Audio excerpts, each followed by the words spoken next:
You asked for it, and here we are with this disaster management video. Welcome to an academy. I am Paras Chitkara and इस video में हम cover करेंगे disaster management. तो disaster management से आएगा हर बार एक question या दो क्वेश्चन, मैक्सिमम कभी दो पूछ लेता है, वरना एक क्वेश्चन तो आएगा ही आएगा और वो 10 या 15 किसी में भी पूछ सकता है। ठीक है, इसके अलावा तुम्हें क्या करना है, वहाँ पे डायग्राम या मैप बनाकर आने हैं। वी विल स्टडी डिटेल में कहाँ कहाँ पर कैसा डायग्राम बनेगा, कैसा मैप बनेगा। अब वहाँ पर ऐसा ये इंडिया का मैप बनाकर आना पड़ेगा। ठीक है, तो इसको प्रैक्टिस कर लो, ये याद रख लो, ऐसे मैप वहाँ बनाने पड़ेंगे। साइक्लोन पूछे, अर्थक्वेक पूछे, कुछ भी पूछे, तो वहाँ पर तुम्हें हमारा ये मैप दिखाना पड़ेगा वल्नरेबिलिटी दिखाने के लिए। ठीक है, फिर आता है सबसे इम्पोर्टेंट कीवर्ड डिजास्टर मैनेजमेंट में, एनडीए में, गाइडलाइंस। अब हो सकता है वो डायरेक्टली क्वेश्चन में पूछ ले कि इससे रिलेटेड एनडीए में गाइडलाइंस बताओ, वरना तुम्हें अपने आंसर में ये कीवर्ड डालना ही है। अब आगे तुम्हें बता दूंगा कि कैसे इसको तुम्हें स्मार्टली यूज करना है। ऑलराइट, बट इसके अलावा तुम्हें ये कीवर्ड तो डालना ही है एनडीए में गाइडलाइंस। हर डिजास्टर के लिए उसने गाइडलाइंस दी हुई हैं, एक्सेप्ट हीट वेव, वो भी देख लेंगे आगे। ठीक है, तो ये तुम्हारे आंसर में, सॉल्यूशन में अगर उसने पूछा है तो भी दिखाना है। फिर आता है एग्जाम्पल्स। अब उसने क्वेश्चन पूछने का ना फॉर्मेट चेंज कर दिया है। वो डिजास्टर पूछता है, स्टेप्स पूछ लेता है, फिर लास्ट में एक छोटी सी लाइन लिख देता है, discuss with two recent examples. वो खुद ही अब फैक्चुअल चीज़ पूछ रहा है, खुद ही एग्जाम्पल्स पूछ रहा है, तो एग्जाम्पल्स याद होने चाहिए, बहुत इंपॉर्टेंट चीज़ है एग्जाम्पल्स। अब कोई रीसेंट साइक्लोन आए, तितली, फानी वानी जो भी आए, तुम्हें पता होने चाहिए उनके नाम। ठीक है, और ऐसे याद रख लो, अरेबियन सी की लिस्ट बना लो और एक लिस्ट बना लो बे ऑफ बंगाल की, कि इसमें कौन से साइक्लोन आए, दोनों में दो तीन याद कर लो। ठीक है, ये बहुत बहुत ज़रूरी है। ऐसे ही उसने क्या पूछा कि पिछले 3 डिकेड में कौन से मेजर अर्थक्वेक हैं, तो तुम्हें पता होने चाहिए ना कहाँ कहाँ पे मेजर अर्थक्वेक हुए।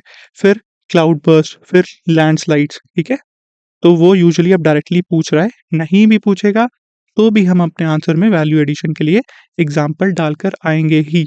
अर्बन फ्लडिंग हो गया, उसमें भी डालकर आएंगे। ठीक है, तो एग्जाम्पल्स बहुत इंपॉर्टेंट हैं। फिर आती है सेकेंड ईआरसी की थर्ड रिपोर्ट, जो आज तक कोई पढ़ता ही नहीं, ना कोई पढ़ाता है। तो डिजास्टर मैनेजमेंट पे पूरी सेकेंड ईआरसी ने एक थर्ड रिपोर्ट है लिखी हुई है।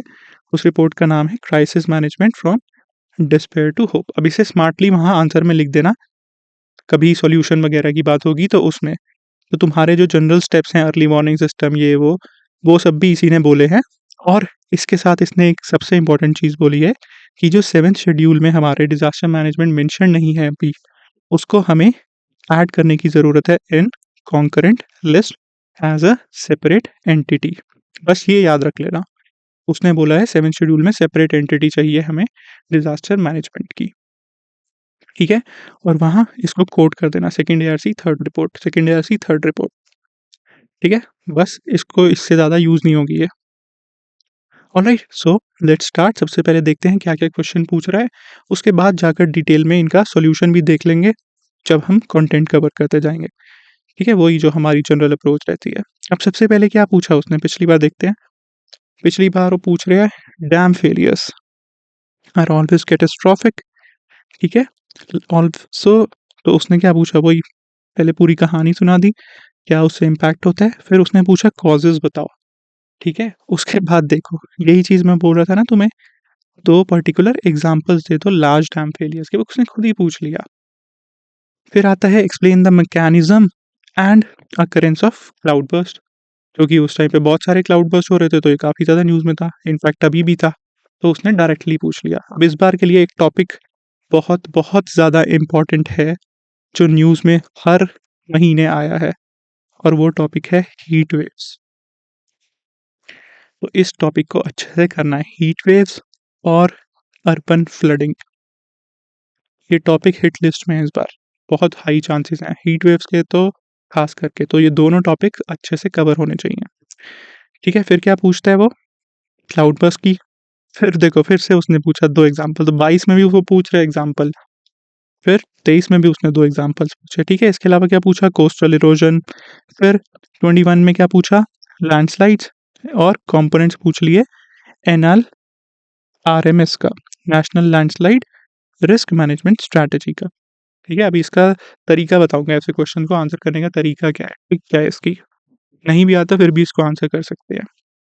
अब आता है उसके बाद वल्नरेबिलिटी पूछा अर्थक्वेक पे, ठीक है? फिर पूछा है गिव एग्ज़ाम्पल्स, ऑलराइट?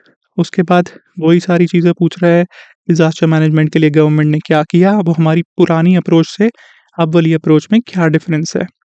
फिर 19 में उसने पूछा था वल्नरेबिलिटी, टाइप्स ऑफ वल्नरेबिलिटी बता दो, और पूछा हैज़ार्ड ज़ोनेशन मैपिंग की क्या इम्पोर्टेंस है, ठीक है? फिर 18 में वो गया किस पे, सेंडाई फ्रेमवर्क और ह्यूगो फ्रेमवर्क के डिफरेंस पे चला गया, ठीक है? तो सेंडाई फ्रेमवर्क अभी भी हमारे लिए बहुत-बहुत इम्पोर्टेंट है, उसके 4 फीचर्स हैं, 4 प्रायोरिटीज़ एरिया हैं, उसको हमें ध्यान में रखना है, ठीक है? तो वो भी मैं बता दूँगा। फिर हम देखेंगे क्या पूछा उसने, सुनामी, ठीक है? 2004 सुनामी आई थी, उसके बाद हमारा एनडीएमए एक्ट आया था, तो उसने पूछ लिया कि क्या मैकेनिज़्म है हमारा for preparedness to reduce the risk during such events. अब ये थोड़ा स्पेसिफिक चला गया बीच में, ठीक है? जनरल को स्पेसिफिक से लिंक कर दिया उसने। फिर क्या है, फ्रीक्वेंसी ऑफ अर्बन फ्लड्स, ठीक है? रीज़न्स क्यों आ रहे हैं, क्या मैकेनिज़्म है, वही सारी कहानी। फिर वो पूछता है NDMA guidelines to the cloudburst की, ठीक है? तो 16 में देखो उसने क्लाउड बर्स्ट पूछा, फिर वापस से 22 में उसने क्लाउड बर्स्ट पूछ लिया, ठीक है? उसके बाद अर्थक्वेक्स 2015 में पूछ लिया, वेरियस एस्पेक्ट बताओ मिटिगेटिंग के लिए, क्या हमने स्टेप्स लिए हुए हैं मिटिगेशन के लिए। फिर 14 में ड्रॉट पे गया, और उससे पहले सिंपल उसने वल्नरेबिलिटी और रिस्क असेसमेंट पे पूछा, स्टैटिक चीज़ पूछी, ठीक है? तो ऐसे क्वेश्चन पूछ रहा है वो। हो सकता है कि वो कभी पूरा स्पेसिफिक डिज़ास्टर पे चला जाए, हमारे डिज़ास्टर मैनेजमेंट फ्रेमवर्क पर चला जाए, या फिर ग्लोबल फ्रेमवर्क पे जो है सेंडाई ह्यूगो, ठीक है? फिर वो पूछ लेता है कि क्या स्टेप्स चाहिए मिटिगेशन प्रिपेयर्डनेस के लिए। तो ये कोर 4 चीज़ें पूछ रहा है वो, 4 थीम्स हैं, इसी के बेसिस पर हम आगे टॉपिक्स कवर करेंगे, ठीक है? तो सबसे पहले हम समझते हैं डिज़ास्टर होता क्या है? What is a disaster? तो ये डिज़ास्टर की डेफिनेशन है। कोई स्पेसिफिक क्वेश्चन आएगा ना डिज़ास्टर मैनेजमेंट पे या डिज़ास्टर से रिलेटेड, जिसमें वो स्टैटिक चीज़ की बात कर रहा होगा, हमारे फ्रेमवर्क की बात कर रहा होगा, तो उसमें ये डेफिनेशन रट के रख लो, वहाँ एज़ इट इज़ इसको लिख लेना। तो डिज़ास्टर क्या होता है? अ सीरियस और sudden disruption in the functioning of a community causing widespread material, economic, social, मतलब यही सारे लॉस हो गए। अब ये देखो, कोई भी डिज़ास्टर होगा उसका क्या-क्या इम्पैक्ट होता है? मटीरियल होएगा, इकोनॉमिक होगा, सोशल होगा, एनवायरमेंटल होगा, हेल्थ हो जाएगा। सोशल हेल्प में ही आ जाएगा हेल्थ तो, ठीक है? तो तुम्हें ये भी समझ में आ गया कि कोई भी डिज़ास्टर का इम्पैक्ट पूछेगा तो तुम यहाँ से पॉइंट्स जनरेट करके दिखा देना। ये 4 डायमेंशंस मिल गई, इसको खोलकर पॉइंट्स लिख देना विद एग्ज़ाम्पल्स, ठीक है? तो क्या हुआ? Causing widespread losses which is beyond the coping capacity of the affected community. तो उसकी कोपिंग कैपेसिटी से भी ज़्यादा बियॉन्ड है, ठीक है? तो 3 हमें क्या चीज़ें याद रखनी है? सीरियस और सडन आया, widespread socio economic, material, environmental loss, beyond the coping capacity. ये 3 चीज़ याद रखना डिज़ास्टर की डेफिनेशन में। फिर डिज़ास्टर मैनेजमेंट का no mention in 7th schedule, we have already seen it. इसी के लिए इसने बोला सेकंड एआरसी की 3rd रिपोर्ट ने दैट हमें एक सेपरेट एंटिटी चाहिए इन द कॉन्करेंट लिस्ट, ठीक है? फिर अब आता है इंडियाज़ वल्नरेबिलिटी। कोई भी डिज़ास्टर पे कुछ भी क्वेश्चन आएगा ना, तो वहाँ पर तुम ये एक लाइन डाल सकते हो कि India is the 5th most vulnerable country to climate change induced extreme weather events, ठीक है? डेफिनेशन, एक ये डेटाबेस इंट्रोडक्शन होती है ना, तो ऐसे यू कैन स्टार्ट कि India is the 5th most vulnerable country to disaster या फिर climate change induced extreme weather events. जहाँ पर क्वेश्चन में ऐसी बात हो रही होगी कि क्यों बढ़ते जा रहे हैं, क्यों ऐसा हो रहा है, तो वहाँ पर ये बहुत आसानी से, बहुत अच्छे से फिट हो जाएगा कि climate change induced extreme weather events आ रहे हैं। फिर आता है हमारा वल्नरेबिलिटी वाला, इसको रट के रख लो। ये रटना बहुत ज़रूरी है तुम्हारे लिए। ये वहाँ as it is data code कर देना। अर्थक्वेक पे क्वेश्चन आया तो वहाँ पर तुम ये डालना है कि 60% of land mass prone to earthquake. 58.6 है एग्ज़ैक्ट, रफली लिख देना वहाँ पर। Approximately 60% land mass is prone to earthquakes, 12% of land is prone to floods, 68% of land is prone to drought, drought पे वो पूछता नहीं है, 15% is prone to landslides, landslides उसका फेवरेट टॉपिक है, और 3/4 of our coast line is prone to cyclones and tsunamis. ठीक है? तो ये रटना बहुत-बहुत ज़रूरी है। फिर से बता दो, 3/4 हो गया हमारा साइक्लोन सुनामी पे, prone to cyclone and tsunami. फिर अर्थक्वेक पे कितना है? 60%, लैंडस्लाइड पे 15%, ड्रॉट पे 68% और 12% फ्लड्स पे। ठीक है? रट लो इसको। अभी के अभी रट के ख़त्म कर लो कि 3/4 ऑफ आवर कोस्ट लाइन है vulnerable, prone to cyclone and tsunami, 60% land mass earthquake से प्रोन है, 68% land is prone to drought, 15% landslides and 12% floods. Alright, अब इसमें से किसी भी एक पे भी पूछेगा वो, तो तुम्हारे पास ये डेटा होगा कि हाँ, साइक्लोन में पूछ रहा है तो मैं लिख दूंगा 3/4 coastline is vulnerable to cyclone and tsunami. तो ये इंट्रो के बाद या इंट्रो के बीच में ही एक बढ़िया सी हमारी ये डेटा के साथ लाइन आ जाएगी। ठीक है? फिर ये कुछ डेटा है, और साइक्लोन का ही अगर तुम्हें या डिज़ास्टर का किसी का इम्पैक्ट दिखाने को बोलेगा ना, तो वहाँ ये कोड कर देना। अब मैं तुम्हें इतना सारा डेटा नहीं दे रहा कि जो तुम रट ही ना पाओ, 5-5 पेज का डेटा, 10-10 पेज का डेटा, वैसे डेटा का कोई फ़ायदा नहीं है। तुम्हें बस लिमिटेड सिंपल डेटा दूँगा, जो तुम रट कर जाओ और वहाँ अप्लाई कर दो। 500 डेटा याद रखने का कोई फ़ायदा नहीं है, और ना ही वो याद हो पाएगा। तो स्पेसिफ़िक जो डाटा जहाँ चाहिए, उतना ही डेटा पढ़ो। ठीक है? तो साइक्लोन एम्फान का अगर कोई भी चीज़ का इम्पैक्ट पूछे, डिज़ास्टर का, स्पेसिफिक साइक्लोन का है, तो उसके इम्पैक्ट में हम बता देंगे कि ह्यूमन्स पे इम्पैक्ट पड़ता है, और जो साइक्लोन एम्फान आया था उससे 2.4 मिलियन पीपल वर डिस्प्लेस्ड। फिर this is another important data, जहाँ हमें डिज़ास्टर का इकोनॉमिक लॉस दिखाना होगा। ठीक है? अगर वो इन्वायरमेंट में भी पूछे एक्सट्रीम वेदर इवेंट्स का, तो वहाँ भी तुम ये दिखा सकते हो that India loses around $87 billion annually due to extreme weather events, जैसे कि हो गए हमारे साइक्लोन्स, फ्लड्स एक्सेट्रा। ये डब्ल्यूएमओ की रिपोर्ट है। ठीक है? तो ये याद रखना, एनुअली हमारा $87 बिलियन के अराउंड लगभग लॉस होता है due to extreme weather events.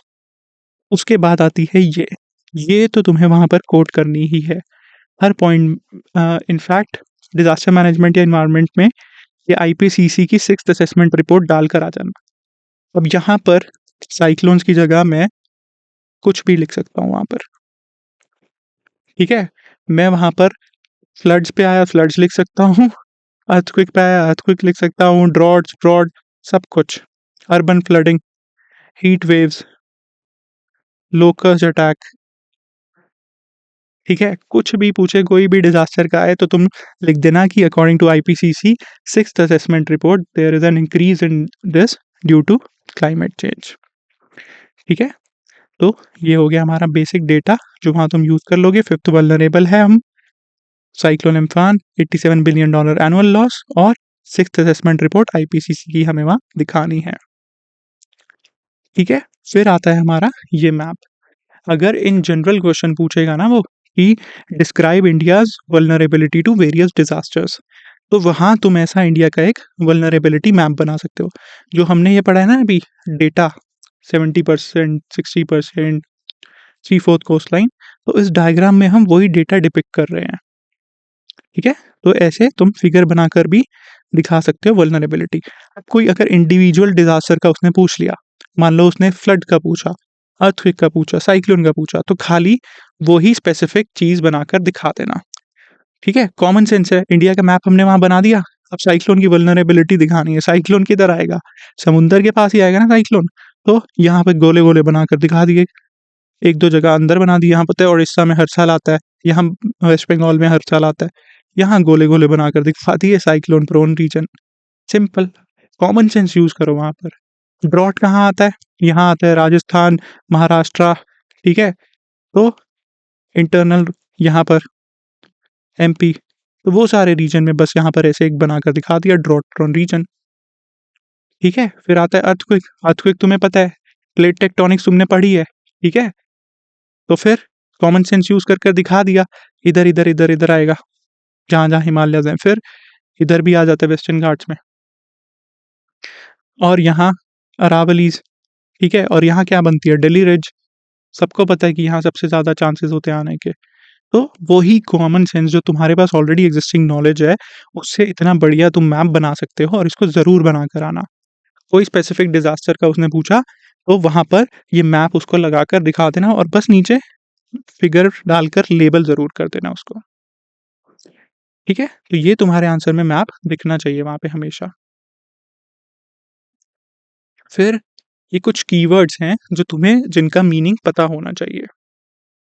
ठीक है? अब वल्नरेबिलिटी क्या होती है? वो यूपीएससी एक बार देखा ना हमने ऊपर पूछ चुके हैं वल्नरेबिलिटी पे, कि वल्नरेबिलिटी क्या है? What are the types of vulnerability?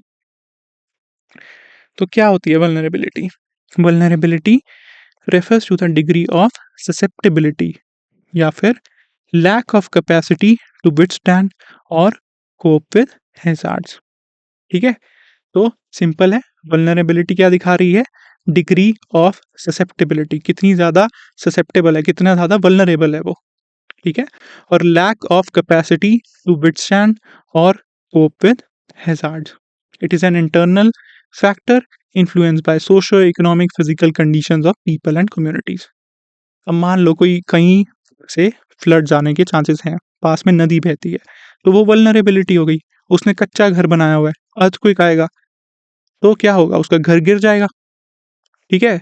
सरिये नहीं डाले, तो ये क्या हो गया? वो क्या दिखा रहा है? वो दिखा रहा है उसकी वल्नरेबिलिटी, तो ये फिज़िकल वल्नरेबिलिटी हो गई। ऑलराइट? फिर उसके बाद मान लो गवर्नमेंट ने कोई अवेयरनेस ही नहीं फैलाई, लोगों को पता ही नहीं कि अर्थक्वेक आए तो हमें क्या करना है, फ्लड्स आए हमें तो क्या करना है? तो this is another vulnerability. Alright? तो ये है इंटरनल, ठीक है? It refers to the degree of susceptibility, वो दिखा रहा है कि कितना ससेप्टेबल हैं कि अगर हैज़ार्ड आया या अगर डिज़ास्टर आया तो उन पर इम्पैक्ट पड़ेगा ही पड़ेगा and they do not have the capacity to withstand और कोप विद हैज़ार्ड्स। ठीक है? अर्थक्वेक आएगा तो उसका घर गिरेगा ही, कच्चा घर जो बना हुआ है। फ्लड आया, नदी के रास्ते में घर बना दिया तो नदी साथ में लेकर जाएगी। ऑलराइट? ये हो गई हमारी वल्नरेबिलिटी, डिग्री ऑफ ससेप्टेबिलिटी और lack of capacity to withstand और कोप विद हैज़ार्ड्स। इसको डेफिनेशन को इतना रट लेना बहुत ज़रूरी है ये। ठीक है? फिर हम देखते हैं हैज़ार्ड। हैज़ार्ड क्या होता है? अब हैज़ार्ड होता है, it is a potential threat और dangerous event that has the ability to cause harm to people, property या एनवायरनमेंट। तो ये है एक पोटेंशियल थ्रेट या कोई dangerous event that has the ability to cause harm to people, property और environment. मान लो गैस लीक हो गई, ऑयल स्पिल हो गया, केमिकल स्पिल हो गया, तो ये सब हैज़ार्ड बन जाएँगे। ठीक है? फिर अर्थक्वेक आ गया, लैंडस्लाइड हो गई, तो ये सब हैज़ार्ड्स हो गए। ठीक है? तो it is a potential threat और dangerous event that has the ability to cause harm to people, property और एनवायरनमेंट। तो ये यूजुअली एक्सटर्नल रहेगा। ठीक है? बस ये अंडरस्टैंडिंग के लिए था। वल्नरेबिलिटी और हैज़ार्ड, इनकी डेफिनेशन रट लेना। फिर होता है मिटिगेशन। मिटिगेशन क्या होता है? ऐसे एक्शन और स्ट्रैटेजीज़ जिनका काम है रिड्यूस और minimize the adverse impact of disaster risk और hazards before they occur. Occur होने से पहले ही उनका इम्पैक्ट, उनको हम अकर होने से पहले ही रोकना चाहते हैं। That is mitigation. और अडैप्टेशन क्या हो जाएगा? कि हो गए, बट उसका हमें इम्पैक्ट कैसे करना है, जो इम्पैक्ट आया उसको एडॉप्ट कैसे करें। ठीक है? तो ये जाकर देखो, समझो कि अडैप्टेशन और मिटिगेशन में क्या डिफरेंस है। मिटिगेशन का मतलब है होने से पहले ही उसको कम कर दो। जैसे ग्रीन हाउस गैसेज़ हैं, तो ऐसी टेक्नोलॉजी बनाओ कि ग्रीन हाउस गैसेज़ निकले ही ना। ऑलराइट? फिर प्रिपेयर्डनेस मतलब ready to face, we are prepared. जैसे we are prepared for UPSC mains, आने दो डिजास्टर पे क्वेश्चन, वी आर प्रिपेयर्ड। और prevention, not allowing event to happen. ठीक है? तो ये तीनों याद रख लेना, रट लो इसको। फिर ये समझ में आ गया मैम। अब चलते हैं आगे डिज़ास्टर मैनेजमेंट फ्रेमवर्क की तरफ। अब ये चीज़ पढ़नी एक बार के लिए बहुत ज़रूरी है। ज़रूरी नहीं है कि वो डायरेक्ट डिज़ास्टर ही पूछे, हो सकता है वो फिर से वापस फ्रेमवर्क पे चला जाए, इसीलिए हमें इस फ्रेमवर्क की बेसिक अंडरस्टैंडिंग रखनी बहुत-बहुत ज़रूरी है। ठीक है? तो हमने क्या किया? सुनामी आई, अंडमान में देखा, तमिलनाडु में देखा, फिर उसके बाद क्या हुआ? उससे पहले क्या हुआ था? साइक्लोन आया, उसके बाद सुनामी आ गई, फिर हमारी गवर्नमेंट लेकर आई NDMA act, national disaster management authority. अब जब भी एनडीएमए एक्ट की बात हुई, तो ये बहुत ही बढ़िया जुमला है, बहुत ही बढ़िया लाइन है, इसे वहाँ लिख कर आ जाना कि NDMA act brings about a paradigm shift in India's approach to disaster management. वो एक पैराडाइम शिफ्ट लेकर आ रही है। वही चीज़ उसने पूछी भी है कि ऐसा क्या शिफ्ट लेकर आई थी? तो ये पैराडाइम शिफ्ट ये लेकर आ रही है that our approach has shifted to preparedness, prevention and planning. पहले हमारी क्या था अप्रोच?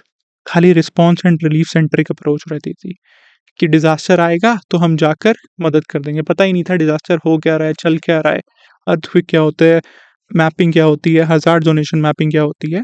तो बस डिज़ास्टर आता था, जाके मरहम पट्टी करती।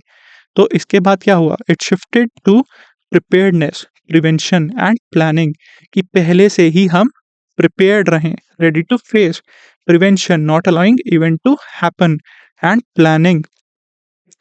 ठीक है? तो ये हमारा फोकस चला गया from post disaster to pre disaster चला गया हमारा फोकस।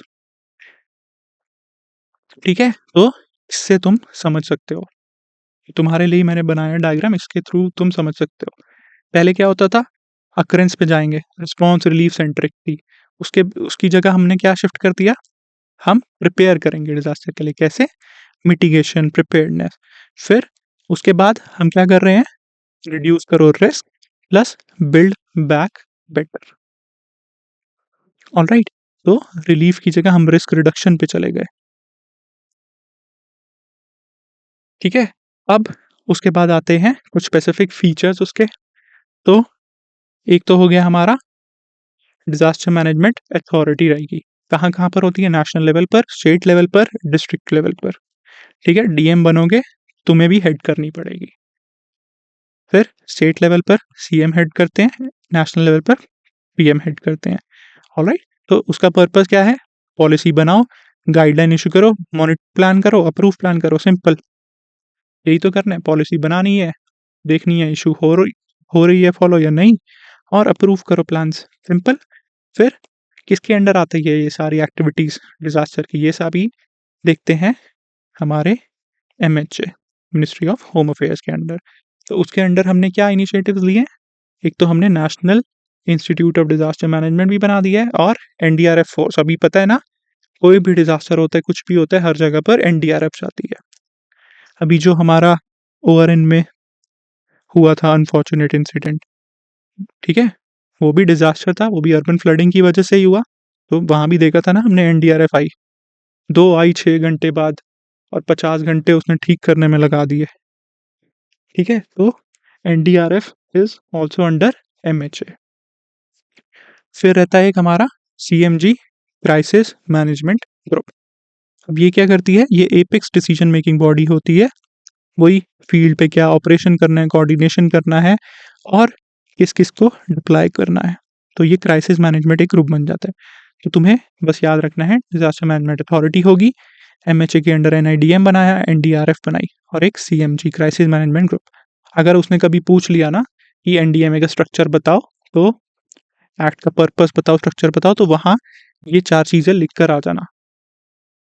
ठीक है? उससे पता चल जाएगा एग्ज़ामिनर को कि तू पूरा एक्ट तुम रट कर आए हो, तुम्हें पता है पूरे एक्ट में क्या लिखा हुआ है। ठीक है? फिर ये होती है एक डिज़ास्टर की साइकिल। अब पोस्ट डिज़ास्टर पे क्या करते हैं? Response, relief, rescue, recovery, rehabilitation. ठीक है? और प्री डिज़ास्टर हमारा फोकस रहता है प्रिवेंशन, मिटिगेशन और प्रिपेयर्डनेस पे। ठीक है? पहले हमारी अप्रोच इस साइड पे थी, अब हमारी अप्रोच इस पर ज़्यादा शिफ्ट हो गई है कि पहले ही सब प्लान करके रखो, प्रिपेयर करके रखो। और इसके साथ एक बहुत इंपॉर्टेंट कीवर्ड है, बिल्ड बैक बेटर। इसको तुम कंक्लूजन में भी यूज कर सकते हो, बीच में भी यूज कर सकते हो, और focus is on making resilient infrastructure and building back better। ठीक है, तो ये सब चीज़ ही आगे देखोगे सेंडाई ने भी यही बोली है, और हमारा पर्पस ये भी यही है ग्लोबली भी कि रेजिलिएंट कम्युनिटीज़ बनाओ, रेजिलिएंट इंफ्रास्ट्रक्चर बनाओ और बिल्ड बैक बेटर करो। ठीक है, तो सेंडाई फ्रेमवर्क आने से पहले यही क्वेश्चन पूछा था ना उसने, सेंडाई फ्रेमवर्क से पहले हमारी क्या-क्या अप्रोच थी?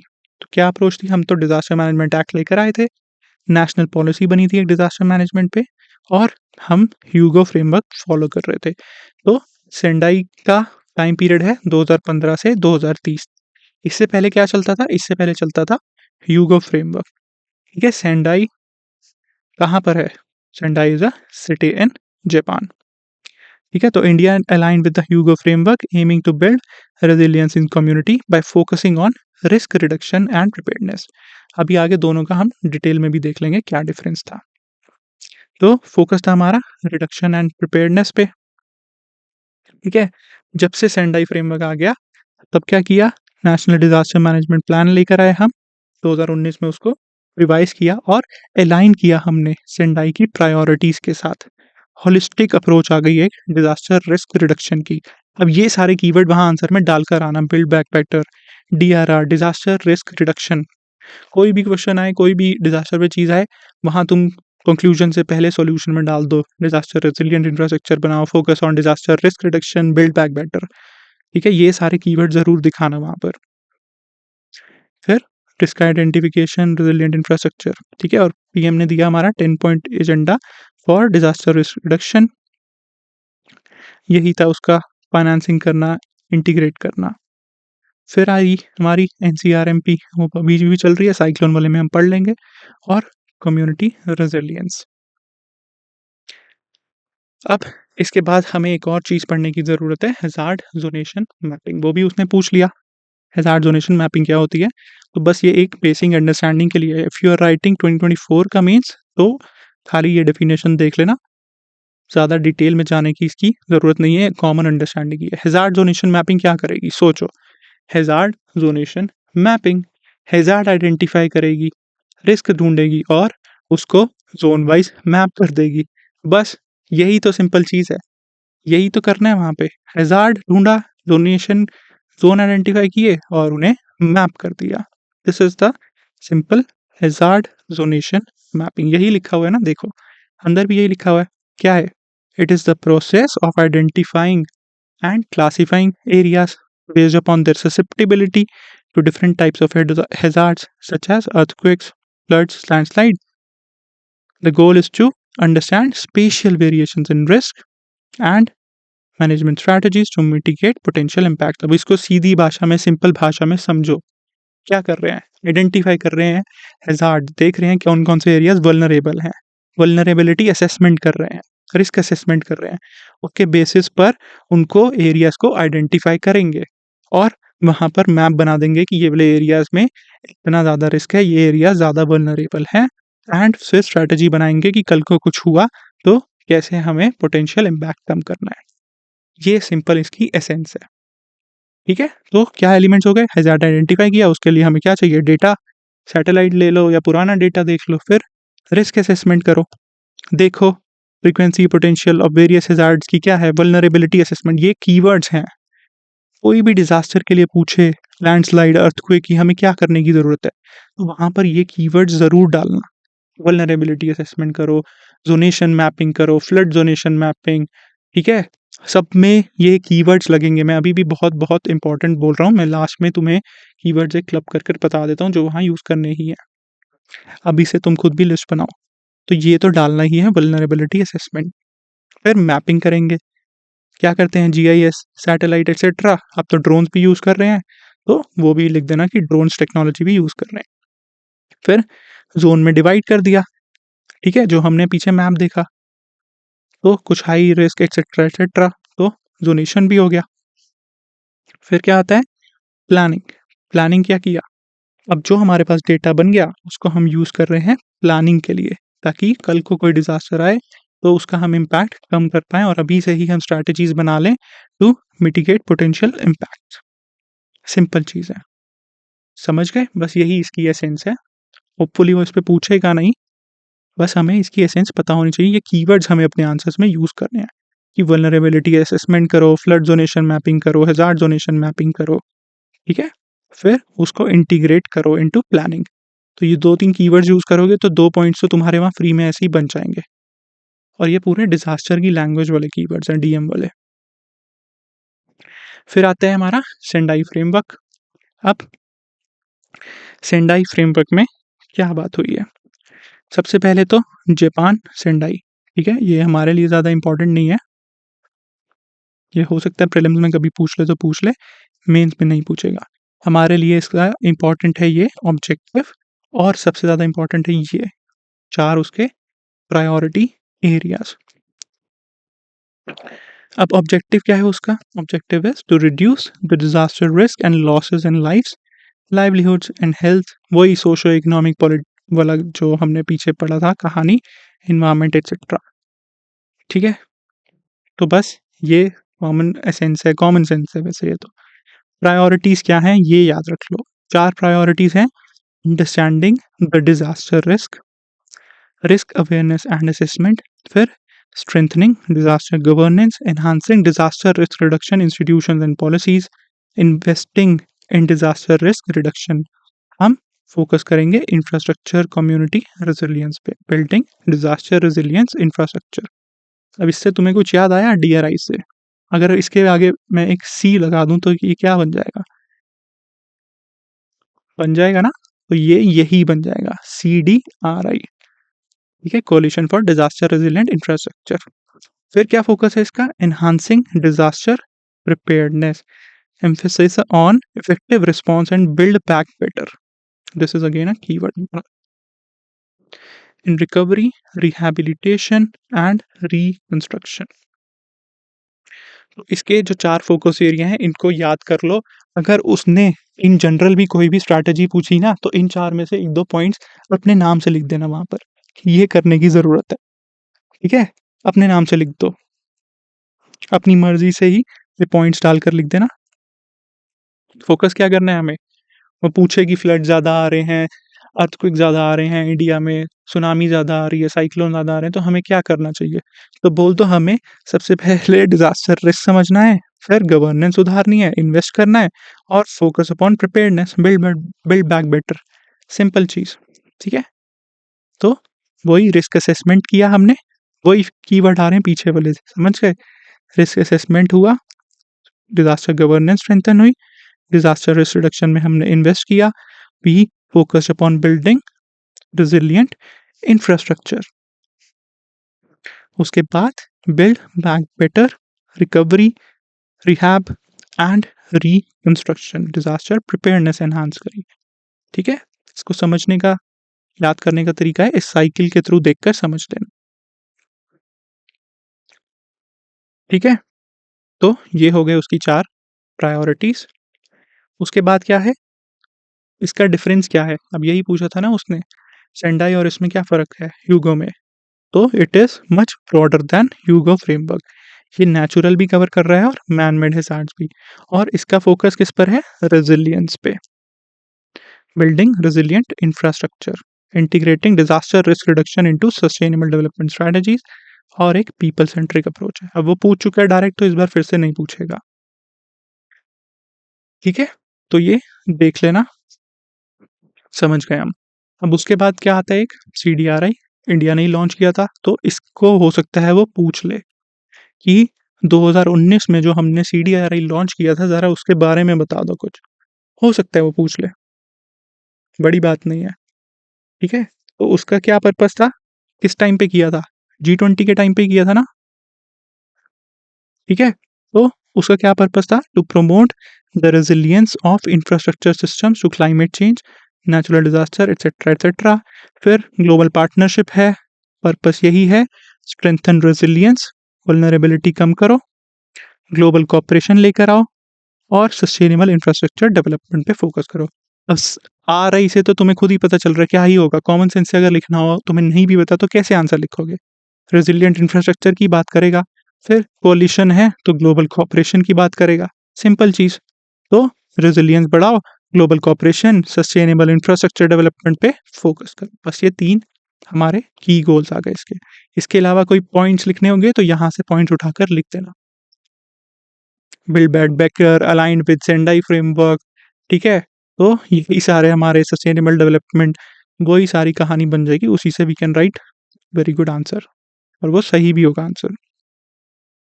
तो ये हो गई हमारी basic understanding disaster management framework की और डिज़ास्टर के एसेंस की। इसमें हमने सेंडाई ह्यूगो भी पढ़ लिया। ठीक है, अब कवर करते हैं हम इंडिविजुअली पर्टिकुलर डिज़ास्टर्स। तो सबसे पहले क्या आता है हमारा साइक्लोन्स। अब साइक्लोन्स क्या हैं? वहाँ पर डायग्राम बना देना। वहाँ पर ये यूजुअली ज्योग्राफी में बनेगा डायग्राम, ठीक है? अगर 15 मार्कर का है तो बना सकते हो। अगर उसने पूछा कि साइक्लोन कैसे बनते हैं, जीएस 3 में अगर वो पूछेगा तो भी ये बना देना, बट इसके साथ वो मैप वाला तो ज़रूर बना देना कि कितने परसेंट हमारी वल्नरेबल है। यहाँ नोट्स में ऐड ऑन कर लिखो, दिखाओ एग्जामिनर को इंट्रो में ही कि 3/4 of our coast line, 7,500 kilometre की कोस्ट लाइन है, उसमें से 3/4 is vulnerable to cyclones and tsunamis. ठीक है, तो ये हम इंट्रोडक्शन में ही उसको बता देंगे। एंड फिर हमारी फेवरेट चीज़ आईपीसीसी 6th असेसमेंट रिपोर्ट ने बोला है एक्सट्रीम वेदर इवेंट्स बढ़ रहे हैं, साइक्लोन्स भी बढ़ रहे हैं ड्यू टू क्लाइमेट चेंज। बहुत ही सिंपल, बहुत ही बढ़िया इफेक्टिव तरीके से कहीं पर भी इसको फिट कर दो। अब उसने क्या पूछा? ट्रॉपिकल साइक्लोन्स पे अगर पूछा, साइक्लोन से पूछा तो डेफिनेशन हमें पता होनी चाहिए क्या है। वही बेसिक एनसीईआरटी से ही ली हुई है। Violent storms that originate over oceans in tropical areas and move towards coastals, bringing heavy rainfall, storm surges and large scale destruction. ठीक है, फिर टाइफून, विली विली, हरिकेन, ये हमने ज्योग्राफी में पढ़ा हुआ है। अब ये कंडीशंस याद रख लेना, ज्योग्राफी के लिए तो तुम पढ़ोगे ही, तो अभी एक ही बार इसको रट के खत्म कर लो। Sea surface temperature, presence of low pressure, Coriolis force होनी चाहिए, zone of divergence above sea level और small variation in vertical winds. तो क्या कंडीशंस होती हैं? एनसीईआरटी में हमने पढ़ा हुआ है, तो ये पांचों रट लेना, याद कर लेना। ठीक है, फिर क्या होता है? अब वो, हाँ, वो क्या कर रहा है, वो पूछ रहा था ना, कलर कोडिंग पूछ रहा था, येलो अलर्ट, रेड अलर्ट, तो कलर कोडिंग पूछ रहा है। तो ऐसे कभी क्वेश्चन आएगा तो वहाँ जनरल कॉमन सेंस लगाकर लिख देना, खाली मत छोड़ना उसको। कलर कोडिंग क्या होगी? Yellow alert, orange alert, red alert, यही अलर्ट हो सकते हैं। ठीक है, फिर अब ये कैसे डेवलप होते हैं? लो प्रेशर होता है, फिर डिप्रेशन में कन्वर्ट होता है, deep depression, cyclone, severe cyclonic storm, very, फिर सुपर साइक्लोन। सुपर साइक्लोन का क्या होता है? More than 222 kilometre per hour की स्पीड। ठीक है, फिर ये आ गई हमारी वल्नरेबिलिटी। ठीक है, so 3/4 our coast line vulnerable to cyclone and tsunami. फिर global climate risk index IPCC 6th assessment ने ऑलरेडी देख लिया है कि वल्नरेबिलिटी बढ़ रही है और एक्सट्रीम वेदर इवेंट्स आएंगे, बढ़ते जाएंगे ड्यू टू क्लाइमेट चेंज। तो फ्रीक्वेंसी भी बढ़ रही है, फ्रीक्वेंसी भी बढ़ रही है, इंटेंसिटी भी और ड्यूरेशन भी। ये 3 चीज़ समझ में आई तुम्हें? फ्रीक्वेंसी क्यों बढ़ रही है? नंबर्स इंक्रीज हो रहे हैं, बे ऑफ बंगाल, अरेबियन सी दोनों में आ रहे हैं, ज़्यादा आ रहे हैं, पहले से ज़्यादा आ रहे हैं। इंटेंसिटी भी बढ़ रही है, ठीक है, और ज़्यादा खतरनाक, और ज़्यादा इम्पैक्ट होगा उनका, और ज़्यादा सिवियर आएंगे। ड्यूरेशन भी बढ़ती जा रही, पहले 2 दिन में, 3 दिन में लैंडफॉल हो जाता था, खत्म हो जाते थे, अब वो खत्म ही नहीं हो रहे। तो तीनों चीज़ें बढ़ रही हैं। ठीक है, बस ये बेसिक दोनों चीज़ें और ये याद रखनी। फिर हम चलते हैं, हो सकता है कि अगर वो क्वेश्चन पूछ ले कि साइक्लोन्स क्यों बढ़ते जा रहे हैं बच्चों, बताओ, हो सकता है वो पूछ ले। तो तुम्हें पता होना चाहिए क्यों साइक्लोन्स इंक्रीज हो रहे हैं। अगेन आईपीसीसी ने बोला है sea surface temperature of Indian ocean बढ़ता जा रहा है and 1 to 2 degree Celsius it has increase. और उसके बाद कीवर्ड्स, ये सारे कीवर्ड्स दिखाओ, तुम्हें अपनी नॉलेज दिखानी। अब मैं किसी लेमैन से जाकर पूछूँ सड़क पे कि भैया बंगाल में साइक्लोन क्यों आ रहा है? तो वो क्या बोलेगा? वो यही बोलेगा कि बाबू गर्मी बहुत पड़ रही है, समुंदर गर्म हो रहा है और साइक्लोन आ रहा है। ठीक है? अब वहाँ तुम्हें ऐसा आंसर थोड़ी लिखना, तुम्हें वहाँ पर ये लिखना है कि आईपीसीसी 6th असेसमेंट रिपोर्ट ने दिखाया है कि sea surface temperature of Indian ocean region has increased. ठीक है? ओशन वार्मिंग हो रही है, एल नीनो आ रहा है। ठीक है? एल नीनो मोडोकी की वजह से साइक्लोजेनेसिस हो रहा है। क्या होता है साइक्लोजेनेसिस? फिर Indian ocean dipole was positive strongest in 16 years, जिसकी वजह से एक्सट्रीम वेदर इवेंट्स हो रहे हैं। ऐसी चीज़ें पर्टिकुलर लिख के आओगे तभी वहाँ मार्क्स मिलेंगे, वरना तुम्हारे 80-80 से ज़्यादा नंबर आएंगे ही नहीं जीएस 3 में। तभी वो 70-80s में ही दे रहा है। इतने सारे टॉप रैंकर्स हैं, उन सबके भी 80s में ही मार्क्स हैं जीएस 3 में बस। ठीक है? तो गलती यही है, वो पर्टिकुलर चीज़ नहीं लिखते वहाँ पर।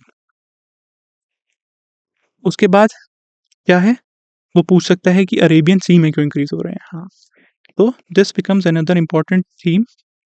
हो सकता है क्वेश्चन आ जाए, जीएस 1 में भी आ सकता है ये, कि why is there an increase in cyclone events in Arabian sea compare to bay of Bengal. तो इसके लिए सबसे पहले तुम्हें एग्जाम्पल्स पता होने चाहिए, बे ऑफ बंगाल वाले भी और अरेबियन सी वाले भी।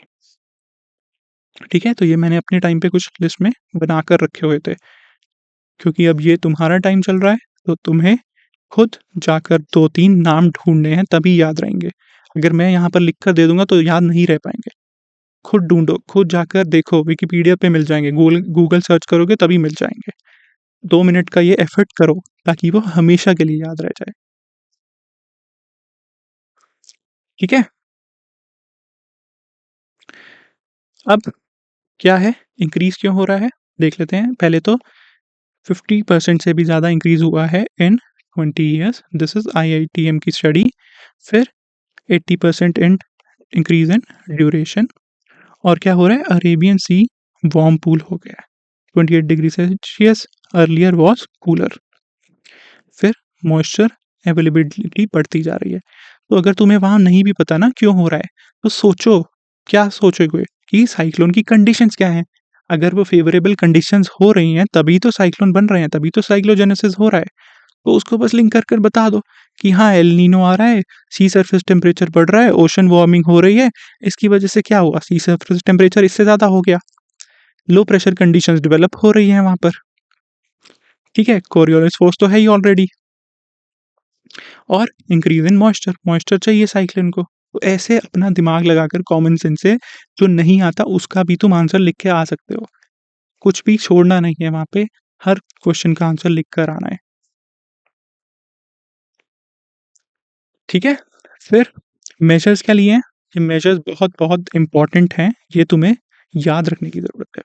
अब मेजर्स में एक ट्रिक याद रख लो, हमेशा तो एक एनडीएमए गाइडलाइंस आएँगी ही, ठीक है? और इसमें एक और कीवर्ड मेंशन कर देना, structural and non structural measures.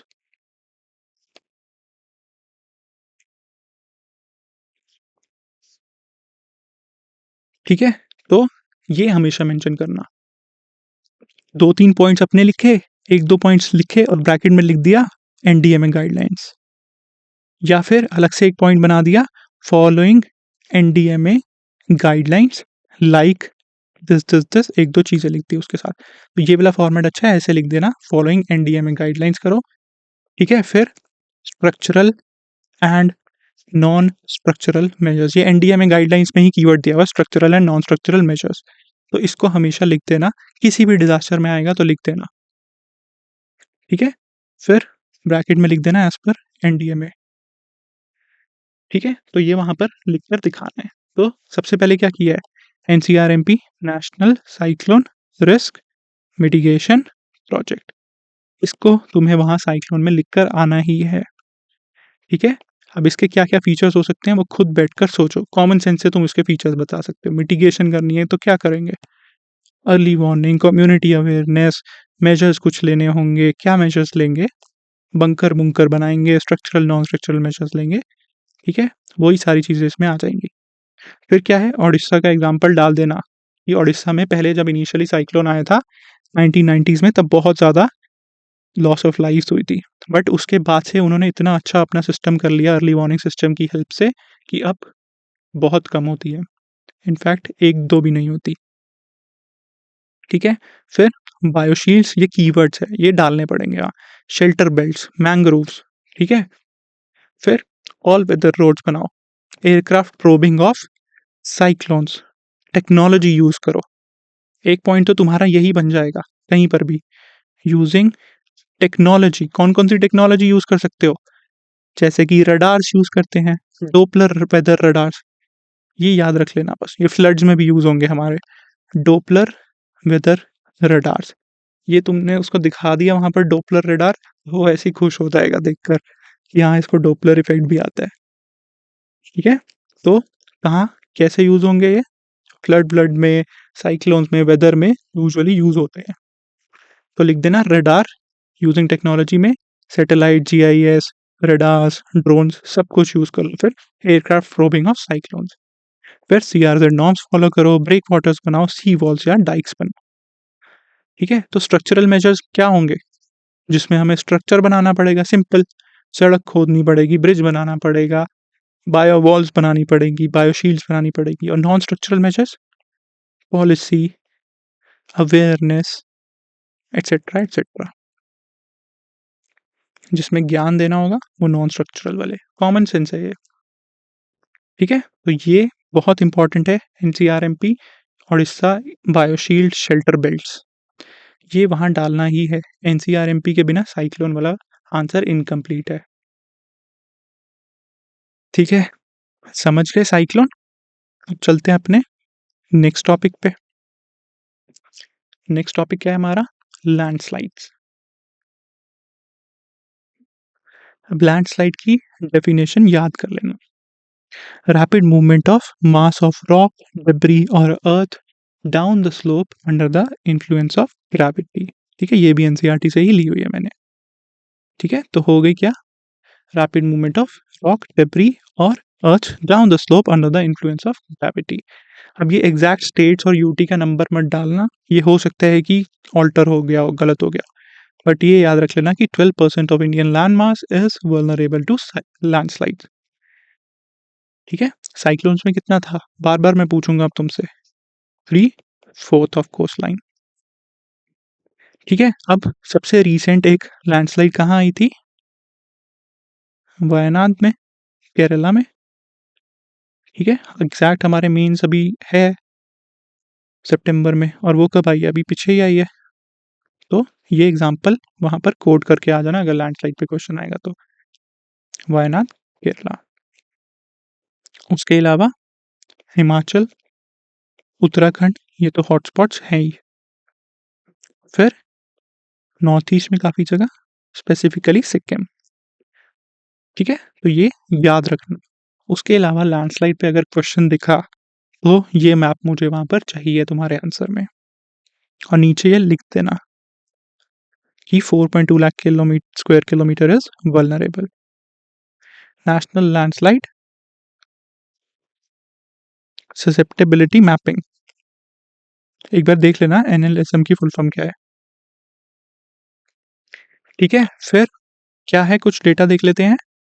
UK में इंक्रीज हुई है, उत्तराखंड में। हाँ, अब वो ये पूछ सकता है कि सदर्न स्टेट्स में लैंडस्लाइड इंक्रीज क्यों हो रही है। सदर्न स्टेट्स में भी हमें इसका इंक्रीज देखने को कैसे मिल रहा है, तो वहाँ इससे लिंक कर कर पूछ सकता है। तो बता देना कि एमएचए के डेटा के अकॉर्डिंग हाँ सदर्न स्टेट्स में इंक्रीज हो रही है। ठीक है? उत्तराखंड में देयर वाज 2900%, 2900% इंक्रीज इन 5 साल में। हिमाचल प्रदेश में इट डबल्ड इन 2021। फिर रीजंस क्या हैं लैंडस्लाइड्स के, पता है हमें? रीजंस क्या होंगे? रीजंस कॉमन सेंस है ये भी अगेन। ओवरलोडिंग करेंगे, कैसे? ड्यू टू रेनफॉल या फिर एडिशन ऑफ मटेरियल से। ऑलराइट, फिर क्या होगा? रिमूवल ऑफ अंडरलाइनिंग सपोर्ट, नीचे से सपोर्ट ही हटा दिया। फिर national natural seepage, increase in gradient of the slope. तो पहले स्लोप इतनी थी, ठीक है, अब इतनी कर दी, ये पत्थर तो कहाँ जाएंगे, नीचे ही गिरेंगे, तो इसीलिए लैंडस्लाइड आएगी। फिर indiscriminate removal of vegetation, deforestation, यही प्राइमरी रीजन है इसके भी। ठीक है, फिर heavy heavy draw down of water from reservoirs, lakes, और क्या हो जाता है, one of the other factor is cloud burst. अब ये क्लाउड बर्स्ट वाली बात किसने कही है, मैं नहीं कह रहा, ये आईपीसीसी सिक्स्थ असेसमेंट रिपोर्ट ने भी बोली है कि क्लाउड बर्स्ट आएंगे, extreme weather events cloud burst जैसे होंगे, उसकी वजह से there will be increase in disasters like landslides.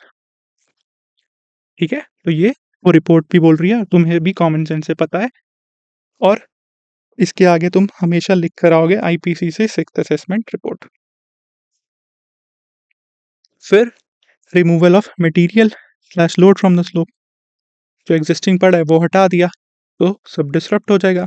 उसके अलावा अर्थक्वेक से आ सकती है, एक्सप्लोजन्स मशीनरी से आ सकती है। ये हो गए हमारे जनरल रीजंस की लैंडस्लाइड यूजुअली क्यों होती है। अब बढ़ क्यों रही है, जब ये फैक्टर्स एक्सेंचुएट होते जाएंगे तो वो बढ़ जाएगी। अब ये क्यों होंगे, कंस्ट्रक्शन से। कंस्ट्रक्शन से क्या होगा, वल्नरेबिलिटी, सारे हमने पहाड़ों में सुरंगें खोद दी, तो पहाड़ कहाँ जाएंगे, पहाड़ नीचे ही गिरेंगे, लैंडस्लाइड होगी, ऑब्वियसली कॉमन सेंस है। ठीक है, तो इसीलिए due to construction vulnerability increase होती है और हैवी चांसेस हैं लैंडस्लाइड होने के। जैसे चारधाम प्रोजेक्ट में, ऋषिकेश में, कर्णप्रयाग में रेल प्रोजेक्ट जो बन रहा है। ठीक है, उसके अलावा टनलिंग, वाइडनिंग ऑफ रोड्स जैसे मणिपुर में हुई। ठीक है, तो ये सब साइंटिफिक कम्युनिटी का मानना है। ऑलराइट, ये सब साइंटिफिक कम्युनिटी रिपोर्ट्स उन सब का मानना है। ठीक है, उसके बाद क्या आता है, climate change induced heavy rains, जैसे कि फ्लैश फ्लड्स आए, और जीएलओएफ हो गया, ग्लेशियर लेक आउटबर्स्ट फ्लड, इन सब की वजह से भी आ सकती है। फिर डिफॉरेस्टेशन, माइनिंग, ये सारे फैक्टर्स हो गए हमारे। अब हमारे पास क्या है, रेमेडीज क्या है, मिटिगेशन एडेप्टेशन के लिए क्या है, कैसे उसको हम बचा सकते हैं, कैसे रोक सकते हैं। कम्युनिटी लेड मैनेजमेंट, एक वहाँ पर तुमने पॉइंट डालकर आना है सोल्यूशन वाले में, community lead management, community awareness, community planning, community lead management. ठीक है, अर्ली वार्निंग सिस्टम भी डालते हैं ना, वैसे ही याद रखना कम्युनिटी लेड मैनेजमेंट भी चाहिए, वार्निंग भी चाहिए, कम्युनिटी का सपोर्ट भी चाहिए। फिर वही अर्ली वार्निंग करो, फ्लैश फ्लड असिस्टेंस करो, डेवलपमेंट मॉडल चेंज करो, सस्टेनेबल प्रैक्टिस अडॉप्ट करो, एविडेंस बेस्ड करो, उसके बाद टेक्नोलॉजी यूज़ करो, डेवलपमेंट को बैलेंस करो। और अभी क्या हमने स्टेप्स लिए हैं, हमने सबसे इंपॉर्टेंट चीज़ ली है जो उसने पूछा भी था, हैजार्ड जोनेशन मैपिंग। तुम्हें नहीं भी पता ना क्या किया है, उसने किसी भी डिजास्टर के लिए पूछेगा कि गवर्नमेंट ने क्या किया, क्या किया तुमने, जिला में तुम्हारे क्या हुआ, स्टेट में क्या हुआ। तो सिंपल चीज़ याद रखना क्या क्या हुई, risk assessment, vulnerability assessment, early warning system लेकर आए, कम्युनिटी अवेयरनेस करवाया, हैजार्ड जोनेशन मैपिंग करवाई, फिर एनडीएमए गाइडलाइंस के बेसिस पर एक्शन प्लान बनाया, ये भी लिख देना। जैसे हीट वेव्स के लिए हीट एक्शन प्लान। ठीक है, फिर एनएलएसएम, नेशनल लैंडस्लाइड ससेप्टेबिलिटी मैपिंग, फिर national mission for sustainable Himalayan ecosystem. ठीक है, और एनडीएमए क्या लेकर आया, ये लेकर आया जो उसने पूछ लिया, national landslide risk management strategy, ये उसने पीवाईक्यू में पूछा। अब मैं तुम्हें बताऊंगा तुम्हें कैसे इसको बिना देखे आंसर करना है। ठीक है, तो ये हो गए। अब national landslide risk management strategy उसने पूछा, तो क्या क्या कंपोनेंट होंगे, रिस्क को मैनेजमेंट करना है, मैनेज करना है, तो क्या स्ट्रैटेजी लगेगी, वही हमारी सारी चीज़ें आ जाएंगी जो कीवर्ड्स पढ़े। रिस्क असेसमेंट आएगा ही आएगा, मैपिंग जोनिंग करेंगे ही करेंगे। ठीक है, तो एक तो ये कंपोनेंट हो गया। फिर अर्ली वार्निंग सिस्टम के बिना कोई डिजास्टर रुक ही नहीं सकता, कोई हम प्लान कर ही नहीं सकते, इम्पैक्ट कम कर ही नहीं सकते, तो अर्ली वार्निंग सिस्टम चाहिए। फिर कैपेसिटी बिल्डिंग एंड अवेयरनेस, ये तो करेंगे ही करेंगे, और पोस्ट डिजास्टर के लिए रिकवरी, रिहैबिलिटेशन, कम्युनिटी एंगेजमेंट, इस पे फोकस करेंगे। ठीक है, अब उसके अलावा क्या करना है, स्ट्रैटेजी है तो एक पॉलिसी बनाएंगे ताकि उसको रेगुलेट कर सकें। ठीक है, तो ये तुम जनरल सेंस से भी सोचोगे तब भी तुम वहाँ पर 5 पॉइंट जनरेट कर लिख पाओगे। ऐसे ही कॉमन सेंस से वहाँ पॉइंट्स लिखे जाएँगे अच्छे। तुम अब यूपीएससी के लिए प्रिपेयर कर रहे हो, ठीक है? तो तुम्हारा दिमाग किसी पॉलिसी मेकर से कम नहीं है, अपने आप को कम मत समझना। तो वहाँ आता है, नहीं आता, कॉमन सेंस से, जनरल सेंस से भी पॉइंट्स बनाकर लिखने पड़ेंगे, ठीक है? तो किसी भी डिज़ास्टर में, किसी भी स्ट्रैटेजी में हम क्या कर रहे हैं? रिस्क असेसमेंट कर रहे हैं, ज़ोनिंग, मैपिंग कर रहे हैं, वल्नरेबल ज़ोन आइडेंटिफ़ाई कर रहे हैं, वल्नरेबिलिटी असेसमेंट कर रहे हैं। फिर क्या लेकर आ रहे हैं हम? अर्ली वार्निंग सिस्टम यूज़ कर रहे हैं, कैपेसिटी बिल्डिंग एंड अवेयरनेस कर रहे हैं, ठीक है? फिर पोस्ट डिज़ास्टर के लिए recovery, relief, rehabilitation, community engagement और हम एक स्पेसिफिक पॉलिसी बना रहे हैं। अर्थक्वेक में भी तो पॉलिसी बनी ना, देखा ना? कोई भी नया घर बनता है, बिल्डिंग कोड फॉलो करने होते हैं ना उनको, तो वो भी हमने पॉलिसी से बनाया, पॉलिसी के थ्रू किया। तो policy is also an integral part in सब चीज़ों का, रेगुलेशन एंड पॉलिसीज़। तो ये हो जाएँगे हमारे बेसिक कंपोनेंट्स। अब इसकी जगह वो कोई भी स्ट्रैटेजी पूछे, उसमें यही पॉइंट्स फिट। बस ये स्लोप स्टेबलाइज़ेशन वाला पॉइंट अलग था, वो लैंडस्लाइड स्पेसिफिक था। तो तुम अर्थक्वेक वाले में कुछ और बनाकर लिख देना, ठीक है? तो ऐसे वहाँ पर इसी नॉलेज से, इसी कंटेंट से एक बढ़िया आंसर लिखा जाएगा। अगेन मैं बोल रहा हूँ, 5-5, 50-50 पेज, 50-50 घंटे पढ़ने की ज़रूरत नहीं है ऐसे टॉपिक्स को। ये सब इसीलिए कवर हो सकते हैं। मेरा इस सीरीज़ का यही पर्पज़ था, तुम्हें दिखाना कि कैसे इसी नॉलेज के बेसिस पर बहुत बढ़िया मार्क्स आएँगे, ठीक है? तो अब चलते हैं हमारे नेक्स्ट टॉपिक पे। ये हो गया लैंडस्लाइड कंप्लीट। नेक्स्ट टॉपिक है हमारा हीट वेव्स। अब हीट वेव्स के आने के इस बार बहुत ही ज़्यादा चांसेस हैं, ठीक है? क्योंकि I was following current issues बहुत टाइम से। हर दूसरे दिन रोज़ ही ऑलमोस्ट हीट वेव पे एक ना एक एडिटोरियल आ रहा था, हर न्यूज़पेपर में आ रहा था, ठीक है? तो हो सकता है कि यूपीएससी भी चला जाए हीट वेव की तरफ। बहुत टाइम से पूछा ही नहीं, इनफैक्ट कभी भी पूछा ही नहीं उसने हीट वेव पे डायरेक्ट क्वेश्चन। तो इसको अच्छे से कवर कर लेते हैं हम। हीट वेव की डेफिनेशन वगैरह एग्जैक्ट पता होनी चाहिए, इसमें एक थोड़ा-सा स्पेसिफिक चीज़ है, ठीक है? बाकी तो जनरल ज्ञान है, कोई भी दे देगा। तो क्या होती हैं हीट वेव्स? ये डेफिनेशन समझ लो पहले। It is a period of abnormally high temperature more than the normal maximum temperature, ठीक है? इट इज़ अ पीरियड, थोड़ा पीरियड है, usually it is taken as 2 consecutive days, ठीक है? तो it is a period of abnormally high temperature more than the normal maximum temperature. जो planes के लिए है, आईएमडी ने बोला है 40 degrees, for coastal areas it is 37 और हिल्स के लिए है 30 डिग्री। तो प्लेन्स में हमें पता है 40 डिग्री रहेगा, कोस्टल में थोड़ा कम 37 और हिल्स में थोड़ा और कम 30 डिग्री। तो अगर 2 कॉन्सेक्यूटिव डेज़ पर 2 स्टेशंस में ये टेम्परेचर रहा, तो तीसरे दिन हीट वेव डिक्लेयर कर दी जाएगी एज़ पर आईएमडी, ठीक है? Period of abnormally high temperature above than the normal maximum temperature for plains, 40 37 degree Celsius for coastal and 30 degree for hills, ठीक है? अब उसके ये हो गई हमारी जनरल डेफिनेशन, जो हमारी नॉर्मल मैक्सिमम टेम्परेचर से आएगी। फिर आएगी हमारी based on departure from normal. Normal से कितना डिपार्चर हो रहा है, उसके बेसिस पर क्या डेफिनेशन है। तो departure from normal is 4.5 to 6 degree, ठीक है? उसके अलावा based upon actual maximum temperature, ये खाली प्लेन्स के लिए है।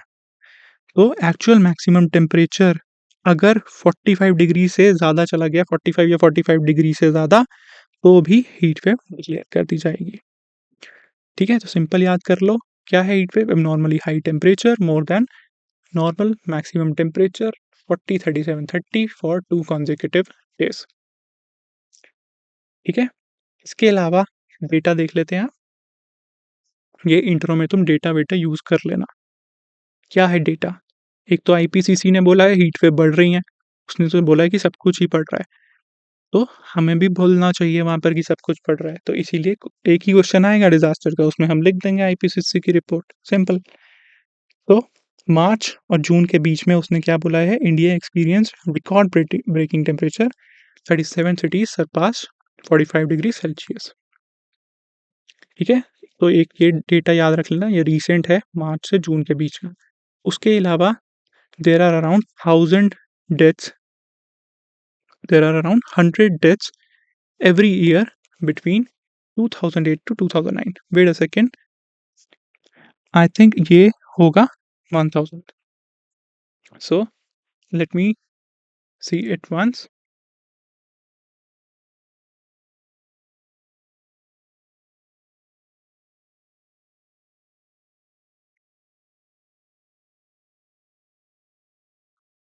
Yes. So this is not 100.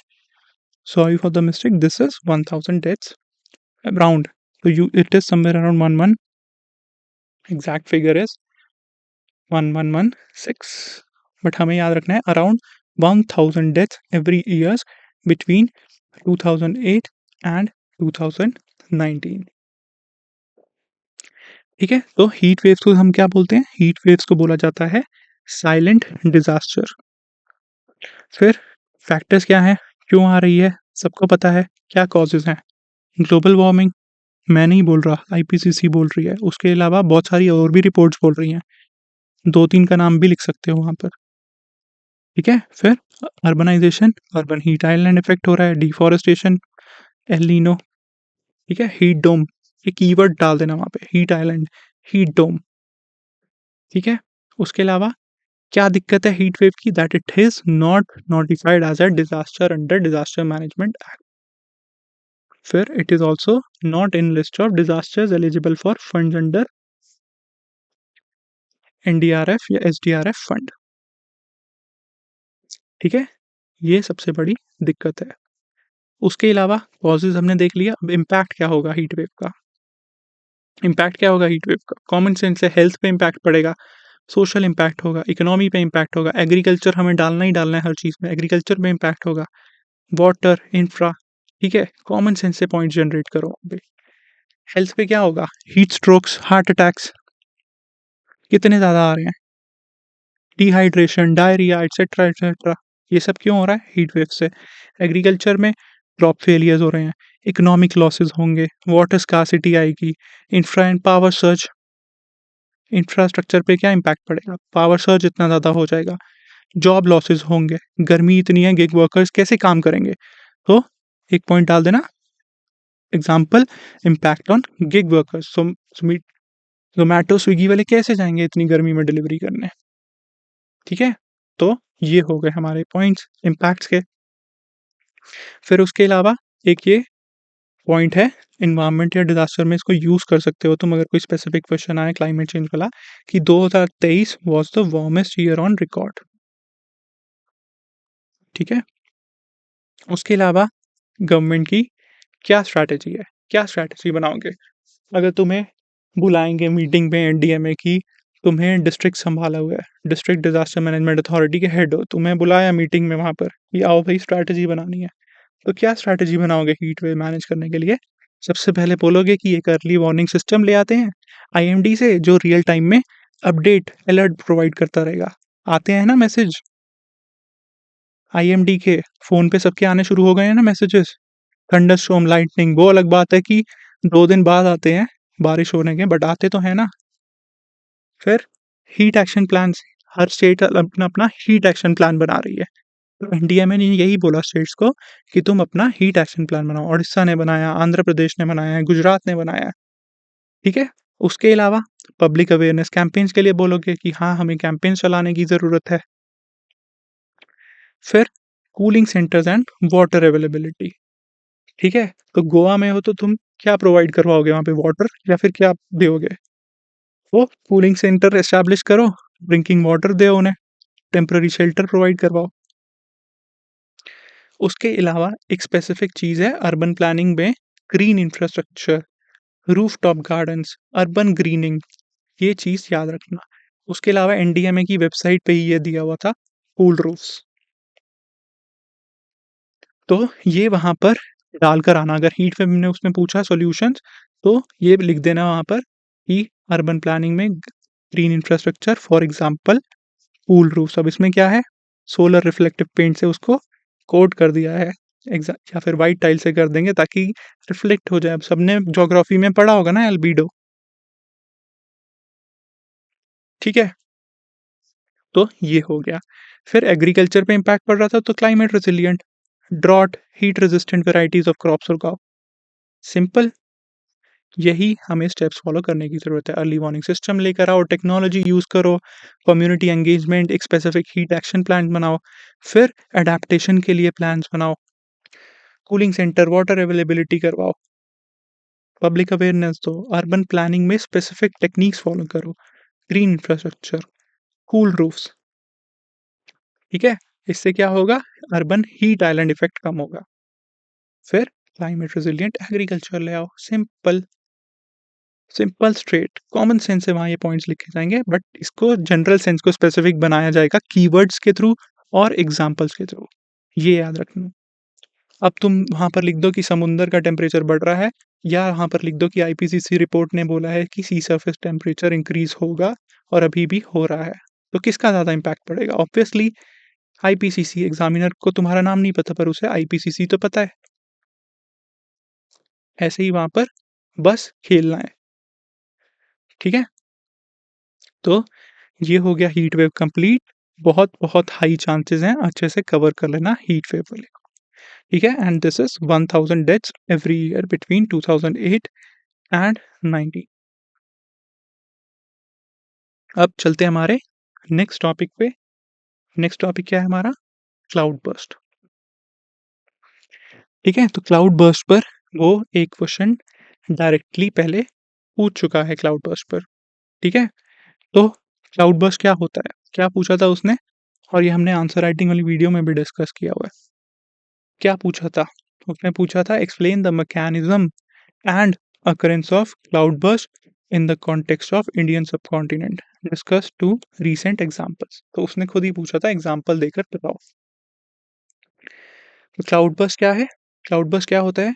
It is a sudden localised downpour over an area in a spot span of time. एक तो ये रट लो definition, sudden localised downpour in a short span of time over a particular area. Sudden localise over area short span of time. अब उसने specific पूछा है, और नहीं भी पूछा तो तुम्हें ये बताना है कि इंडियन कॉन्टेक्स्ट में क्लाउड बर्स्ट क्या है। ये नहीं है कि बादल फटा और सारा पानी नीचे गिर गया।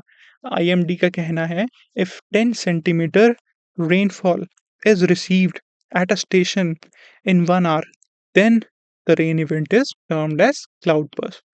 अगर 1 घंटे में 10 सेंटीमीटर, 10 सेंटीमीटर को में भी कन्वर्ट कर लेना, अगर 1 घंटे में 10 सेंटीमीटर बारिश होगी किसी भी पर्टिकुलर एरिया में, इन अ पर्टिकुलर लोकलाइज एरिया, तो उसको हम क्लाउड बर्स्ट बोलेंगे। ये नहीं कि पूरी इंडिया में बारिश हो रही है 10 centimetre, in a local particular area. मान लो तुम करोल बाग ओआरएन में बैठे हो, 1 घंटे में 10 सेंटीमीटर बारिश हो गई, तो it can be termed as cloud burst,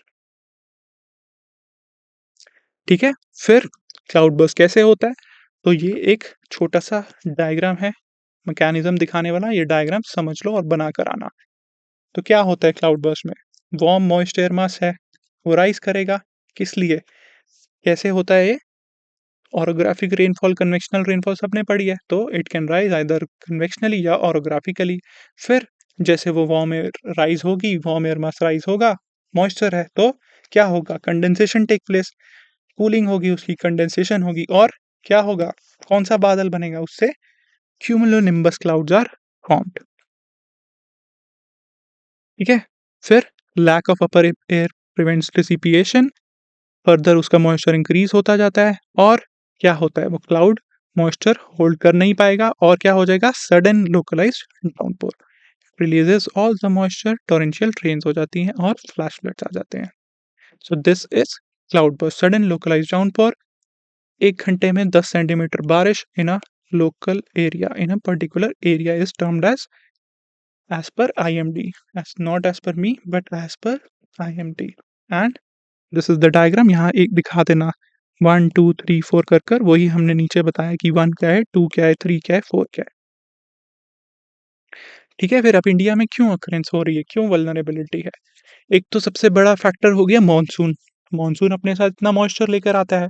फिर आईपीसीसी ने बोला ही है, सी सरफेस टेम्परेचर बढ़ रहा है, तो मॉइस्चर और ज़्यादा लेकर आने लग गया, एक्सट्रीम वेदर इवेंट्स और ज़्यादा होंगे, तो क्लाउड बर्स्ट भी तो इसीलिए ज़्यादा होंगे। अब समझ में आया? किया इंटरलिंक अब? यही आईपीसीसी ने सिंपल चीज़ बोली है। तो आईपीसीसी क्या फ़ायदा हुआ आईपीसीसी बनाने का कि तुम्हें ही जब ऑलरेडी पता है कि क्यों हो रही है सब कुछ, एनसीईआरटी पढ़ के, ठीक है? तो यही बेसिक चीज़ है। क्यों हो रहा है? मॉनसून सी सरफेस टेम्परेचर बढ़ गया, ज़्यादा बारिश, हर बारी मॉनसून ज़्यादा पानी लेकर आ रहा है, ज़्यादा मॉइस्चर लेकर आ रहा है अपने साथ, हैवी रेनफॉल होती है। फिर इंडिया की कॉम्प्लेक्स टोपोग्राफी है, ओरोग्राफिक रेनफॉल होने के भी बहुत चांसेस रहते हैं, ठीक है? स्पेसिफिकली हिमालयाज़ हो गया या नीचे वेस्टर्न घाट्स हो गए, ठीक है? तो देयर आर सर्टेन एरियाज़ जैसे उत्तराखंड, हिमाचल, जम्मू कश्मीर, नॉर्थ ईस्ट, तो वहाँ बहुत ज़्यादा कॉमन है इसी रीज़न से। फिर एग्ज़ाम्पल अमरनाथ केव के पास, अमरनाथ श्राइन के पास हुआ था पहलगाम में, उत्तराखंड में हर साल ही हो रहा है, चमोली, उत्तरकाशी में, ठीक है? फिर क्या इम्पैक्ट पड़ता है? Loss of lifes, property. अब इसका सॉल्यूशन क्या है? सॉल्यूशन क्या है? इसके लिए क्या करना है हमें?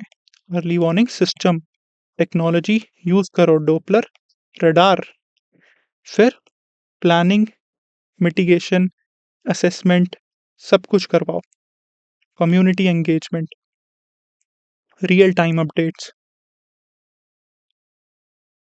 Structural and non structural measures लो, ठीक है? और क्या-क्या लिख सकते हो? इनमें से कोई 2-3 पॉइंट उठाकर लिख लो। तो बहुत ही सिंपल चीज़ है, आराम से तुम कोई भी आंसर लिख सकते हो। डरना मत, बस इतनी सी शीट में ही वहाँ आंसर लिखना है। पीएचडी नहीं करनी है हमें डिज़ास्टर मैनेजमेंट में, ठीक है? तो ये हो गया हमारा क्लाउड बर्स्ट कंप्लीट। वैसे इसके आने के चांसेस कम हैं, हीट वेव्स के ज़्यादा चांसेस हैं आने के। या इसको लिंक करके अर्बन फ्लडिंग के साथ लिंक करके पूछ सकता है। अब नेक्स्ट टॉपिक क्या आता है हमारा? Glacial lake outburst floods, GLOFs. तो जीएलओएफ क्या होती है हमारी? Glacial lakes are formed by tapping of moist water from glaciers within dam structure. और जब वो टूट जाएगी तो क्या होगा? ग्लेशियर लेक टूट जाएगी, फ्लड आएगा, सिंपल। तो sudden release of water, significant amount of water retained in glacial lakes is known as glacial lake outburst flood, ठीक है? तो जब फ्लड आएगा due to outbreak of glacial lakes तो क्या होगा? Glacial lake outburst flood. अब देखो ये होता है, ग्लेशियर से यहाँ पर लेक बनी रहती है, मोरेन डैम सबने पढ़ा होगा ज्योग्राफी में। फिर क्या होगा? ये टूट गया तो सारा पानी नीचे जाएगा। किधर हुआ था ये? केदारनाथ, ठीक है? तो एग्जाम्पल याद कर लेना, किधर हुआ था, कब हुआ था, बहुत इंपॉर्टेंट है। हो सकता है इस बार जीएलओ पे भी आ जाए। तो ग्लेशियर लेक्स क्या होती हैं? समझ में आ गया? They are form by tapping of water from glacier with in the dam structure, या आइस डैम्ड, मोरेन डैम्ड होती हैं। और जब वो स्ट्रक्चर टूट जाए, ग्लेशियर लेक टूट जाए, तो क्या आएंगे? फ्लड्स, जिसको हम बोलते हैं ग्लेशियर लेक आउटबर्स्ट फ्लड्स, ठीक है? तो हिमालयाज़ में there are more than 5000 glacier lakes in Himalayas. और रीजंस क्या हैं इसके, क्यों आती है? Unstable moraine, release million of water in short period of time. Increase क्यों हो रही है? Due to retreating glaciers, Hindu Kush Himalayas के, ठीक है? अब ये कौन बोल रहा है? ये मैं नहीं बोल रहा, ये फिर से बोल रही है आईपीसीसी की सिक्स्थ असेसमेंट रिपोर्ट। उसने क्या बोला है? हिमालयाज़ ग्लेशियर्स मेल्ट होंगे, जिससे glacier lakes, glacier lake outburst flood होने का भी खतरा बढ़ जाएगा, ठीक है? तो ये एक्सट्रीम वेदर इवेंट्स में ये भी आ जाएगा। एग्जाम्पल्स याद रख लो, कौन कौन से एग्जाम्पल्स हैं हमारे पास? 2021 में चमोली उत्तराखंड में धौली गंगा हाइड्रो प्रोजेक्ट में, सबको याद है वो प्रोजेक्ट बन रहा था और पीछे वाली साइड से ग्लेशियर लेक टूट गई, फ्लड आ गया सारा। फिर Kedarnath, everyone knows, very unfortunate incident, more than 5000 deaths. फिर लद्दाख में 2014 में। अब एनडीएमए ने क्या गाइडलाइंस दी होंगी, क्या करना है हमें? सबसे पहली इंपॉर्टेंट चीज़, ये तुम किसी के लिए भी लगा सकते हो फिट। वल्नरेबिलिटी असेसमेंट करेंगे, हैज़ार्ड ज़ोनेशन मैपिंग, फिर मैप करो लेक्स को, स्ट्रक्चरल नॉन स्ट्रक्चरल मेजर लो, फिर जो बोला था ना टेक्नोलॉजी कौन सी, Doppler radars, synthetic aperture radar use करो, मॉनिटर करो, जैसे ही लगे कि हाँ आ सकता है तो वहाँ पर जाकर वार्निंग इशू कर दो। ठीक है, फिर रिमोटली भी कर सकते हैं, रिड्यूस कर दो। कैसे रिड्यूस करेंगे वाटर वॉल्यूम? अब यहाँ पानी भर गया इतना सारा, तो कैसे पंप आउट कर सकते हैं इसको? ठीक है, टनल बना सकते हैं, टनल ब्रीचिंग कर सकते हैं कि मान लो यहाँ से टनल बना दी एक, यहाँ एक रिजर्वॉयर बनवा दिया, वहाँ पर सारा उसका पानी निकलवा दिया, आधा पानी निकलवा दिया। ठीक है, तो this can be one solution. फिर लैंड यूज प्लानिंग और क्विक रिस्पॉन्स टीम बनाओ रेस्क्यू के लिए। ये हो गया हमारा basic glacier lake outburst flood. ठीक है, अब चलते हैं हमारे नेक्स्ट टॉपिक पे। नेक्स्ट टॉपिक है हमारा अर्थक्वेक्स। ठीक है, earthquakes is again one of the most favourite topics of UPSC. Board बहुत टाइम से उसने पूछा भी नहीं है, लास्ट कब पूछा है? 2021 में। ठीक है, तो हो सकता है फिर से उसको याद आ जाए अर्थक्वेक्स पे क्वेश्चन बनाना। तो क्या क्या आ सकता है देखते हैं ज़रा। सबसे पहले अर्थक्वेक क्या होता है? सबने एनसीईआरटी पढ़ी है। क्या है? Sudden release of energy along a fault which generate waves travelling in all directions. तो एनर्जी रिलीज होती है अलोंग द फॉल्ट। फिर कहाँ कहाँ पर होते हैं? क्या होता है, कैसे अकर होते हैं? Well, rocks along the fault tend to move in opposite direction. तो दो रॉक्स होते हैं, सबने पढ़ा होगा बेसिक प्लेट टेक्टोनिक्स प्लेट वाले चैप्टर में एनसीईआरटी के। तो क्या होता है? They are moving in opposite direction, they are locked by friction. और जब एक दूसरे से स्लाइड पास एब्रप्टली करते हैं तो एनर्जी रिलीज होती है अलोंग द फॉल्ट। फिर हाइपोसेंटर एपिसेंटर, ये ज्योग्राफी के लिए इंपॉर्टेंट है, जीएस3 में इसके पूछने के बहुत कम चांसेस है। फिर world distribution, we all know, जीएस1 में वो ऑलरेडी पूछ चुका है कई बार, तो ये मैप एक बार याद रखना। और इंडिया के केस में तुम्हें याद रखना है ये मैप, कैसे भी करो कुछ भी करो, ये मैप चाहिए मुझे। ठीक है, ये मैप रट लेना, बनाना पड़ेगा। अभी दिखाता हूँ कितना कॉमन सेंस तरीके से इसको मैप को बना सकते हैं। तो ये वर्ल्ड डिस्ट्रीब्यूशन पता है हमें कहाँ कहाँ पर है, ये जगह याद रख लेना। हो सकता है पूछ ले कि इंडिया का बताओ और वर्ल्ड का बताओ, तो ये डायग्राम वहाँ पर ऐसा ड्रॉ करके आना है तुम्हें। ये वर्ल्ड मैप अभी से प्रैक्टिस करने सीख लो। तो वैसे भी एंड गेम है, एक हफ्ता ही बचा है। Mid Atlantic ridge, all right. Pacific ring of fire, all right. African rift valley, ठीक है। फिर मिड कॉन्टिनेंटल बेल्ट, ये है प्रोमिनेंट रीजन। ठीक है, अब वो पूछ चुका है कि कहाँ कहाँ पर, give examples including the salient features of major disasters caused by earthquakes in the different parts of India during the last 3 decades। तो अर्थक्वेक्स की वजह से क्या क्या और डिजास्टर्स हुए थे इन द लास्ट 3 decades? सबको पता है, एक तो सुनामी भी आई थी 2004 में दिसंबर। ठीक है, तो एक तो वो हो जाएगा। तो अब देख लेते हैं क्या हुआ। गुजरात में भुज में हुआ था 2001 में। फिर कश्मीर 2005, अंडमान 2003, 2004 की सुनामी हमारी, इसका एपिसेंटर किधर था? सुमात्रा में। फिर अर्थक्वेक से ट्रिगर हो गई यहाँ सुनामी, सिक्किम में आया, नेपाल में आया, अफगानिस्तान में आया। ठीक है, तो ये हो गए अभी प्रोमिनेंट एग्जांपल रीसेंट अर्थक्वेक्स के। फिर हमारा वल्नरेबिलिटी सीस्मिक जोन मैप क्या बना हुआ है? India has been classified various seismic zone से। ठीक है, तो हम डायरेक्टली जोन 2 से स्टार्ट करते हैं। ठीक है, जोन 1 इंक्लूड नहीं होता इसमें। तो सबसे पहले देखो, जोन 2 है जहाँ पर आने के चांसेस कम हैं। क्या, अब कौन कौन से एरियाज में कम है? कॉमन सेंस से यूज़ करो। डेक्कन रीजन हो गया, उड़ीसा, बंगाल, इधर महाराष्ट्र, कर्नाटका का रीजन हो गया और यहाँ कुछ पार्ट्स ऑफ तमिलनाडु। इसके अलावा certain parts of Rajasthan, certain parts of इधर अपर एमपी और यहाँ पंजाब, हरियाणा। ठीक है, ये कुछ एरियाज हो गए। तो ऐसा बना देंगे, बीच में एक डिवाइडिंग लाइन। इसको रफली भी तुम बना दोगे तो भी चलेगा वहाँ पर। ठीक है, तो ऐसा हो गया जोन बना। तुम्हें अलग अलग जोन दिखाने हैं तो एक में तुम ऐसे डॉट डॉट दिखा सकते हो, एक में क्रॉस दिखा सकते हो। ठीक है, एक में ट्राइंगल, एक में सर्कल दिखा सकते हो, या एक को ब्लैंक छोड़ सकते हो। जैसे बचपन में मैप बनाते थे वही करना है, वहाँ पर बना देना अगर आया तो एक पे। फिर सबसे ज़्यादा कहाँ आएगा पहले सोचो। सबसे ज़्यादा पता है पहाड़ों पे आ रहा है। प्लेट टेक्टोनिक्स हमने पढ़ा है, गुजरात में आया हुआ है, भुज में आया हुआ है, ये देखा है ना अभी 2001 में आया। ठीक है, तो किधर को आ रहा है, ये रहा गुजरात दिखा दिया। फिर नॉर्थ ईस्ट पूरा ही रेड कर दिया। यहाँ पे सिक्किम के बगल में एक छोटा सा एरिया है, उसको भी रेड कर दिया।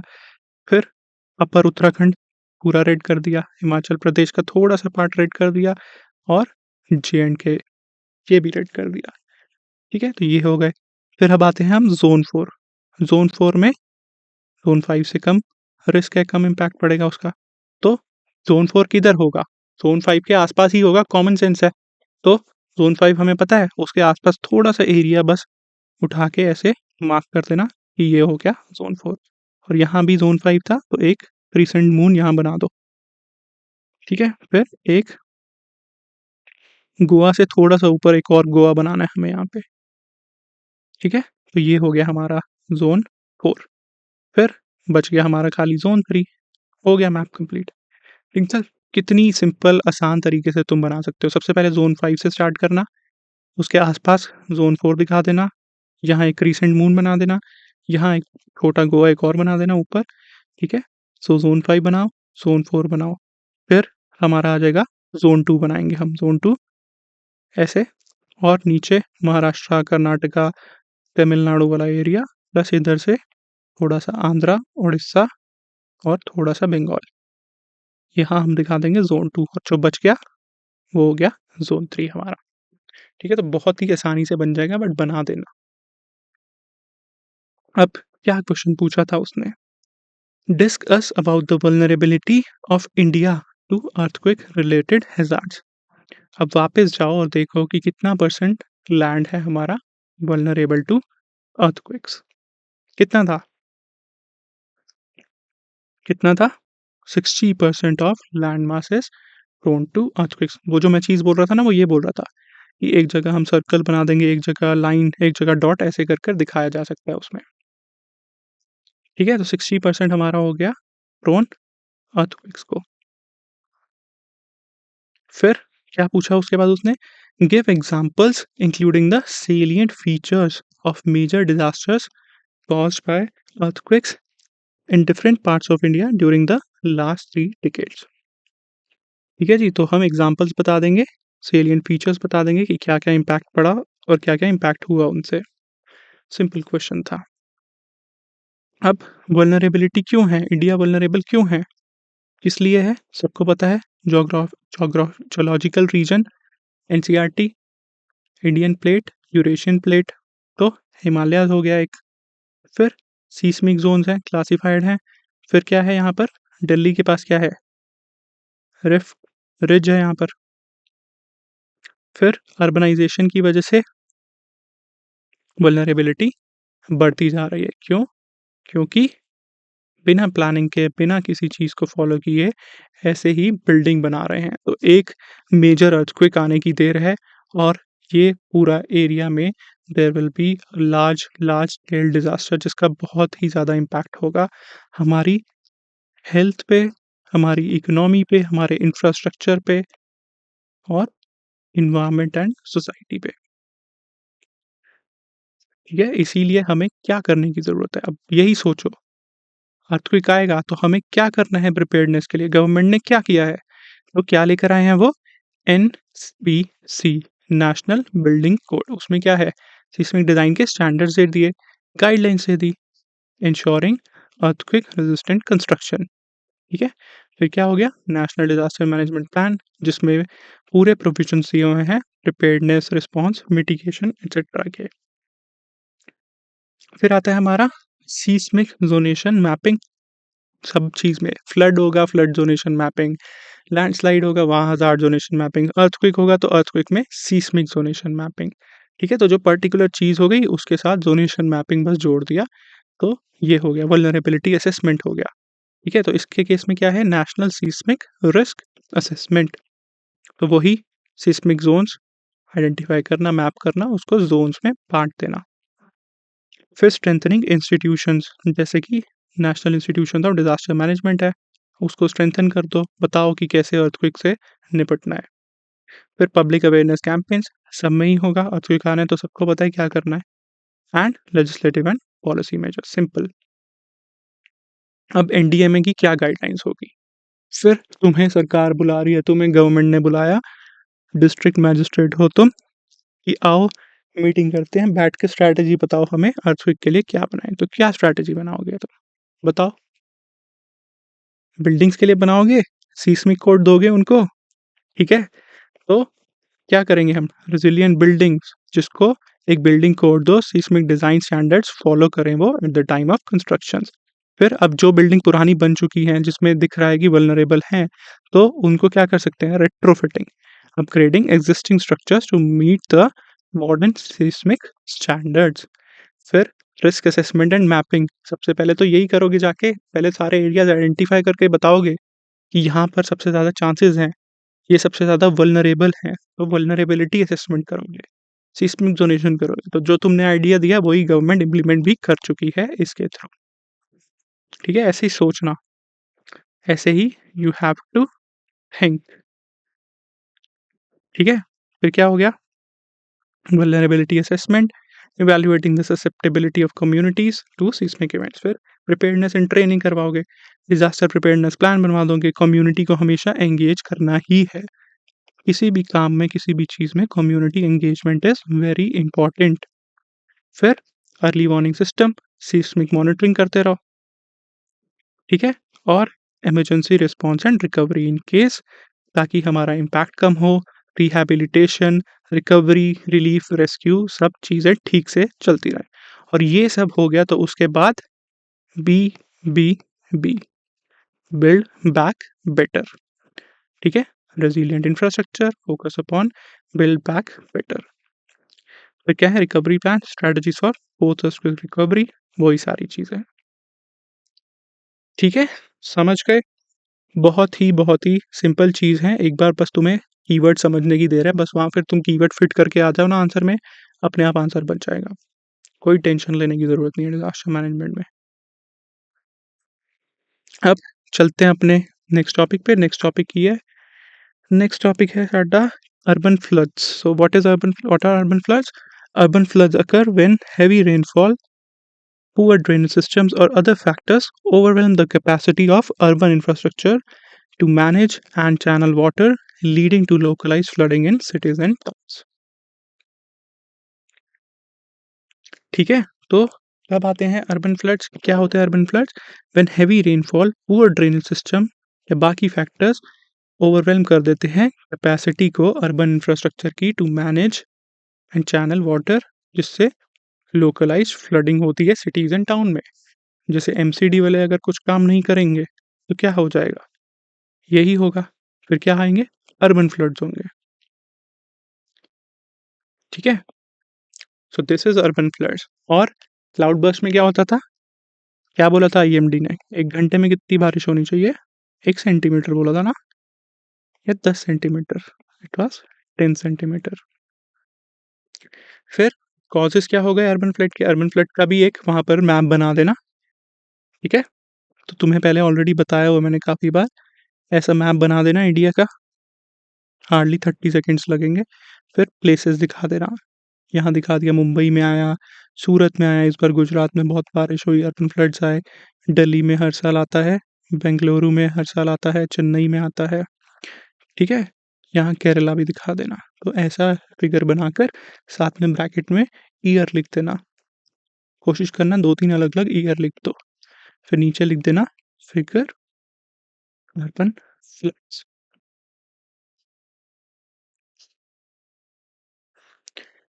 ठीक है? अब कॉजेज़ क्या हैं अर्बन फ्लड्स के? सबको पता है बारिश होगी तभी तो फ्लड आएगा। तो सडन एंड इंटेंस रेनफॉल। अब वो पूछे अर्बन फ्लड्स क्यों बढ़ रहे हैं, तो फिर तुम्हें पता होना चाहिए। तुमने तो पूरी आईपीसीसी की सिक्स्थ असेसमेंट रिपोर्ट पढ़ी है। उसने बोला था एक्सट्रीम वेदर इवेंट्स बढ़ेंगे, हैवी रेनफॉल बढ़ेगी, रेनफॉल इंटेंसिटी बढ़ेगी, उससे चांसेस हैं अर्बन फ्लड्स भी बढ़ जाएंगे। ठीक है। फिर मॉनसून मॉनसून यही हो गए। इंफ्रास्ट्रक्चर, ड्रेनेज सिस्टम सबसे बड़ा इशू है ड्रेनेज सिस्टम का। क्यों? जो पुरानी ड्रेन्स हैं वो सारी चोक्ड हैं। There is no separate separate जो हमारी स्टॉर्म वाटर ड्रेन्स हैं वो भी बहुत पुरानी है स्टॉर्म वाटर ड्रेन्स। ठीक है। फिर इसके अलावा क्या है, वो हैंडल नहीं कर पा रही, ड्रेन्स ब्लॉक हो जाती हैं। कॉमन सेंस है, कोई भी बता देगा ये तुम्हें जाके। फिर क्या है, अर्बनाइजेशन का क्या है, लैंड यूज चेंजेस। तो क्या हुआ, उसने ड्रेन के ऊपर ही कब्जा कर लिया सारा। फिर क्या हो रहा है, इंक्रीज इम्परवियस सर्फेसेस। तो ऐसे सरफेस बना रहे हैं जिससे पानी पेनिट्रेट होकर ग्राउंड वाटर की तरफ जा ही नहीं रहा। ठीक है। तो इसीलिए क्या हो गया, it has led to increase run off due to use of concrete and asphalt. ये सब अर्बनाइजेशन की वजह से हो रहा है। फिर construction activities that can also disrupt the flow and drainage. ठीक है। तो ये हो गया हमारा बेसिक अर्बन फ्लडिंग। फिर आता है हमारा डिफॉरेस्टेशन। डिफॉरेस्टेशन की वजह से भी सिमिलर चीज, और क्लाइमेट चेंज का you have already know what it is. अब इसके बाद है मेजर्स क्या क्या लिए हैं और क्या क्या लेने चाहिए। तो क्या किया है, flood risk management plan, urban flood management projects हैं। कैसे किया, मुंबई फ्लड मैनेजमेंट, ये मुंबई में अर्ली वार्निंग सिस्टम लेकर आए हैं एक आई फ्लोज। ठीक है। तो ये हमेशा अर्बन फ्लडिंग में लिख कर आना एग्जाम्पल में, आई फ्लोज इन मुंबई। जैसे ही अर्बन फ्लडिंग का क्वेश्चन आए तो आई फ्लोज आंसर में डाल देना। ठीक है। फिर Mumbai flood management project to upgrade drainage system and improve flood release resilience following the 2005 के फ्लड्स।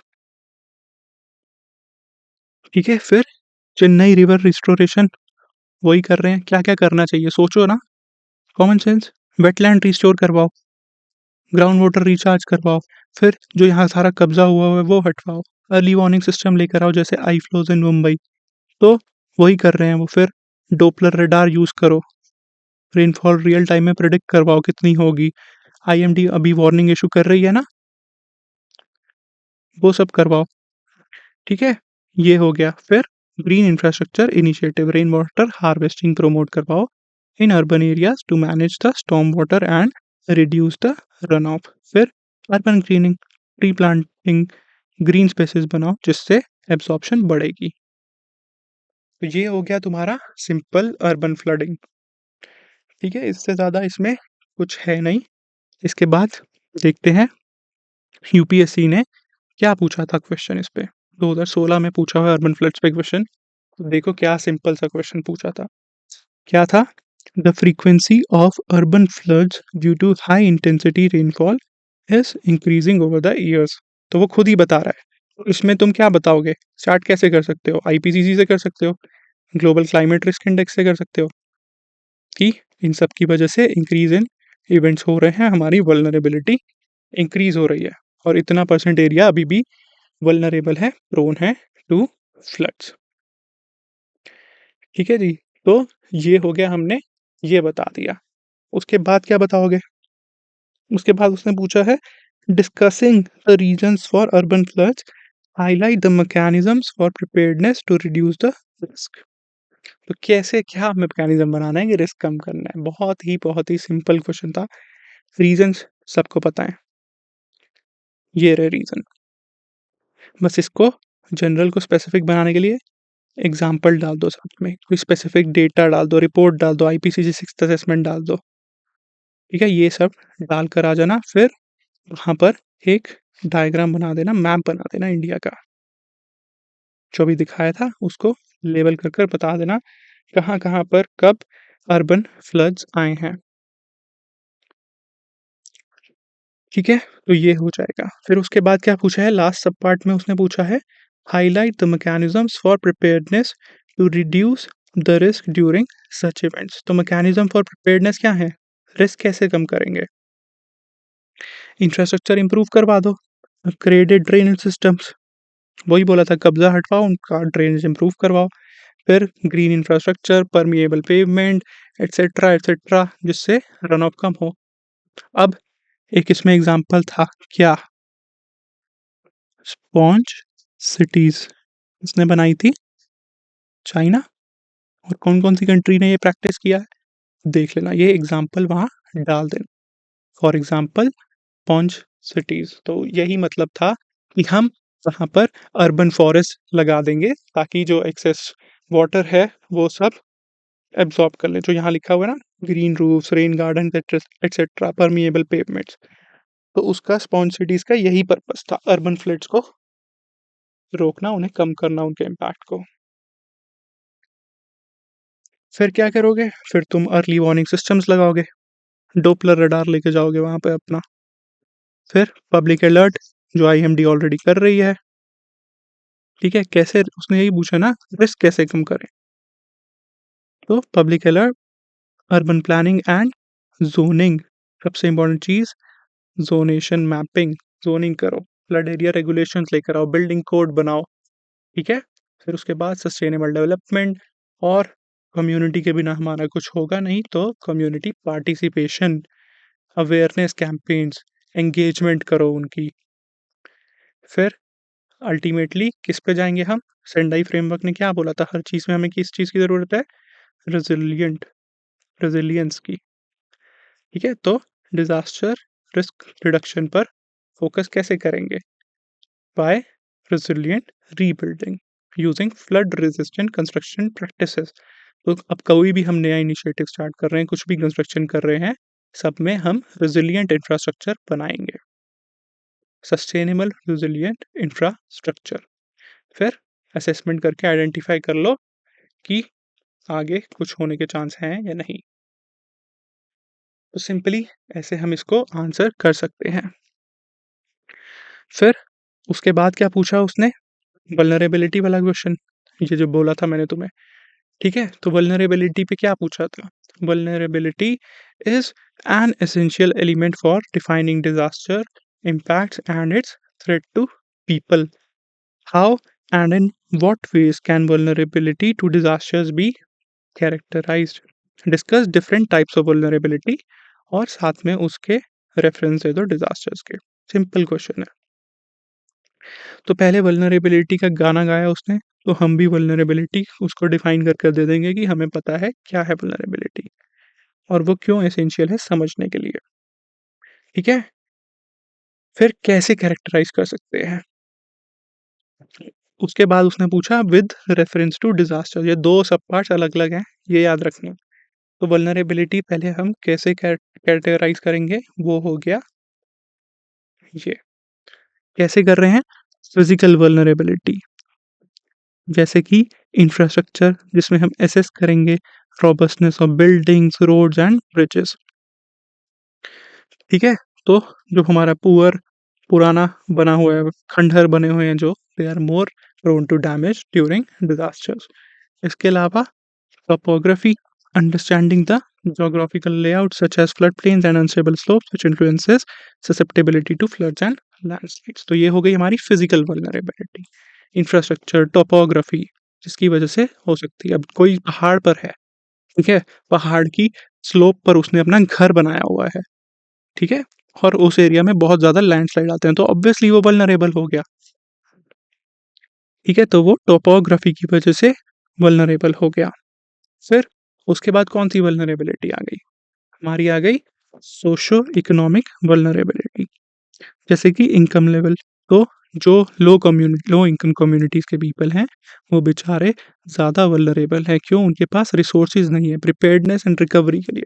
अब अर्बन फ्लड्स होते हैं, ठीक है? तो सबसे ज़्यादा किस पे इम्पैक्ट पड़ता है? जो झुग्गी-झोंपड़ी में लोग रह रहे हैं, स्ट्रीट्स पर रह रहे हैं, होमलेस हैं, उन्हीं पे सबसे ज़्यादा इम्पैक्ट पड़ेगा ना। क्यों? क्योंकि वो एरियाज़ पूरी तरह डेवलप्ड नहीं है, वहाँ ड्रेनेज नहीं है। ठीक है, तो people with low income communities are more vulnerable.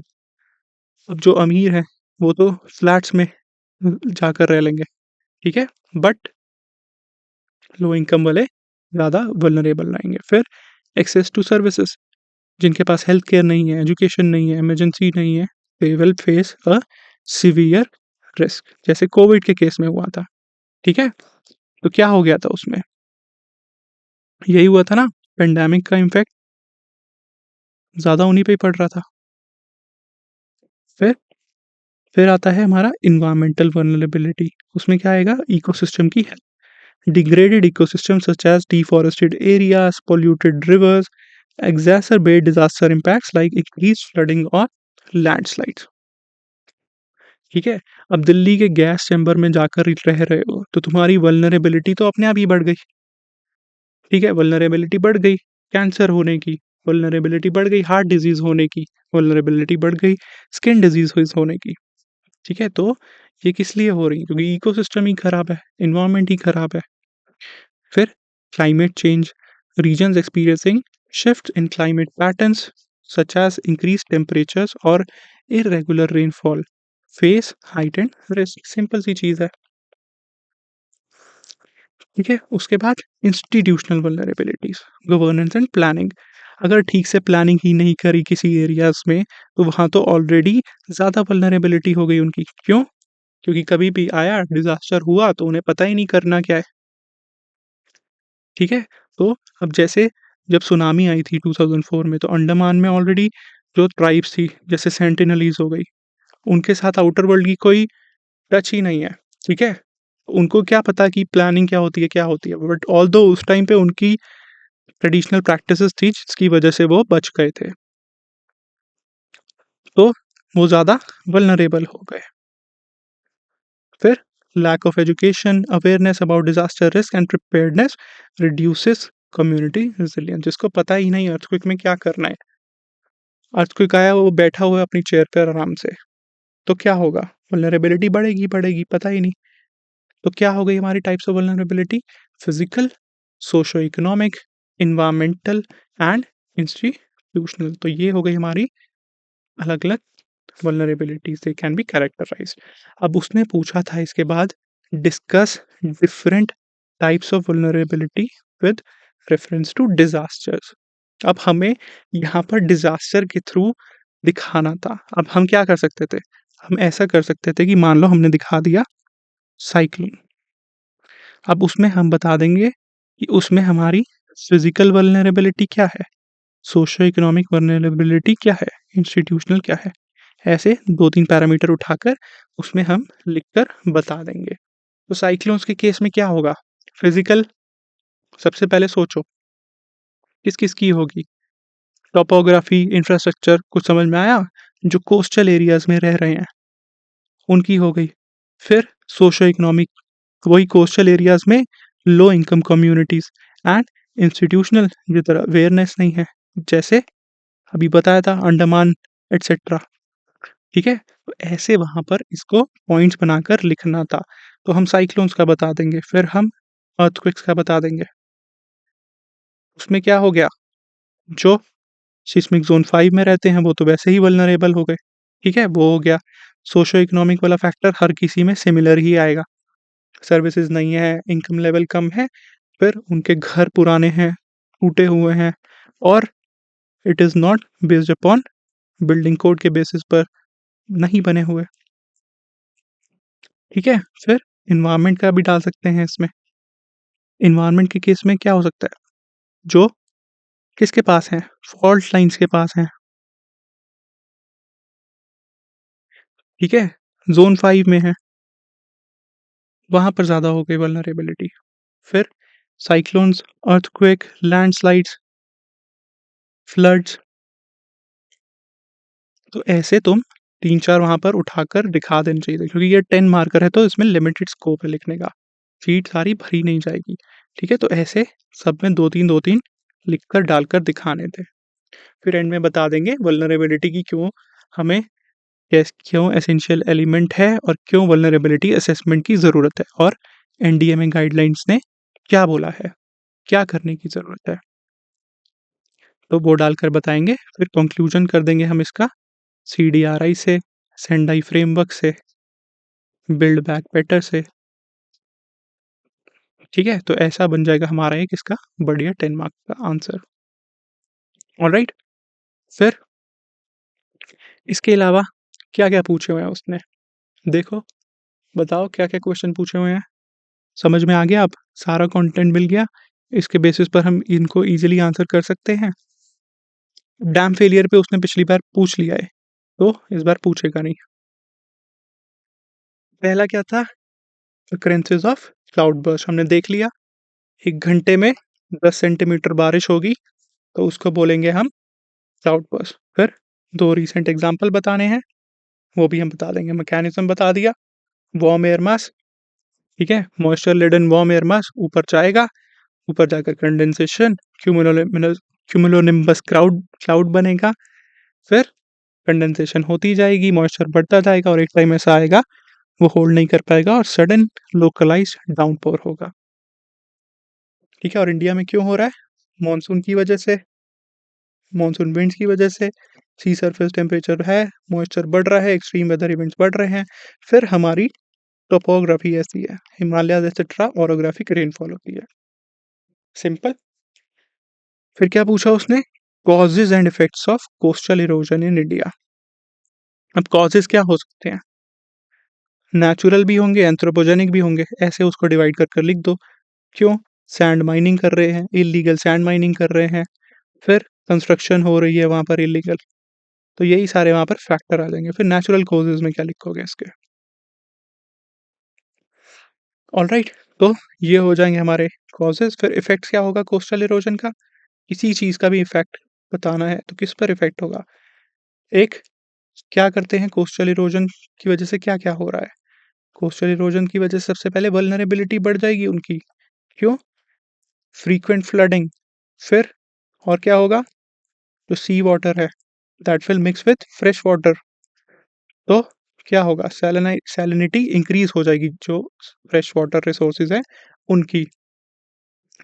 फिर ऐसे ही क्या है, वो शेल्टर का काम करते हैं, वो सारी चीज़ों का इम्पैक्ट पड़ेगा, तो जो फ्यूचर में साइक्लोन एटसेट्रा डिज़ास्टर्स आएँगे, that will be more severe. ठीक है? तो यही सारे वहाँ पर पॉइंट्स हम लिख कर आ जाएँगे बनाकर। फिर क्या पूछा था? Available coastal management techniques for combating the hazard. अब उसके बाद आता है हमारा various causes and effects of landslides. Causes and effects of landslides देख लिया हमने। ओवरलोडिंग, टनल बना रहे हैं, डिफ़ॉरेस्टेशन कर रहे हैं, माइनिंग कर रहे हैं, ठीक है? इफेक्ट्स क्या होगा? सब कुछ खत्म हो रहा है, simple. Components of NLRMS, national landslide risk management strategy. बहुत ही सिंपल तरीका था इसका, समझा दिया। सोचो खुद कि तुम वहाँ पर क्या-क्या करोगे? क्या करोगे? Zonation mapping, assessment, vulnerability assessment, early warning system, community engagement लेकर आओगे, रेस्क्यू, रिलीफ, रिहैबिलिटेशन के लिए पॉलिसी इनिशिएटिव लोगे, ठीक है? ये सब चीज़ें उसमें आ जाएँगी। We have already discussed this in detail. Vulnerability of India to earthquake related hazards. Simple question है ये, बता देंगे कितना परसेंट है? जल्दी बताओ कितना परसेंट है?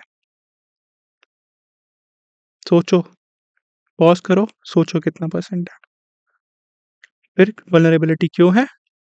क्यों? प्लेट टेक्टोनिक्स हम पढ़ के आए हैं, इसीलिए हमें पता है क्यों वल्नरेबल है।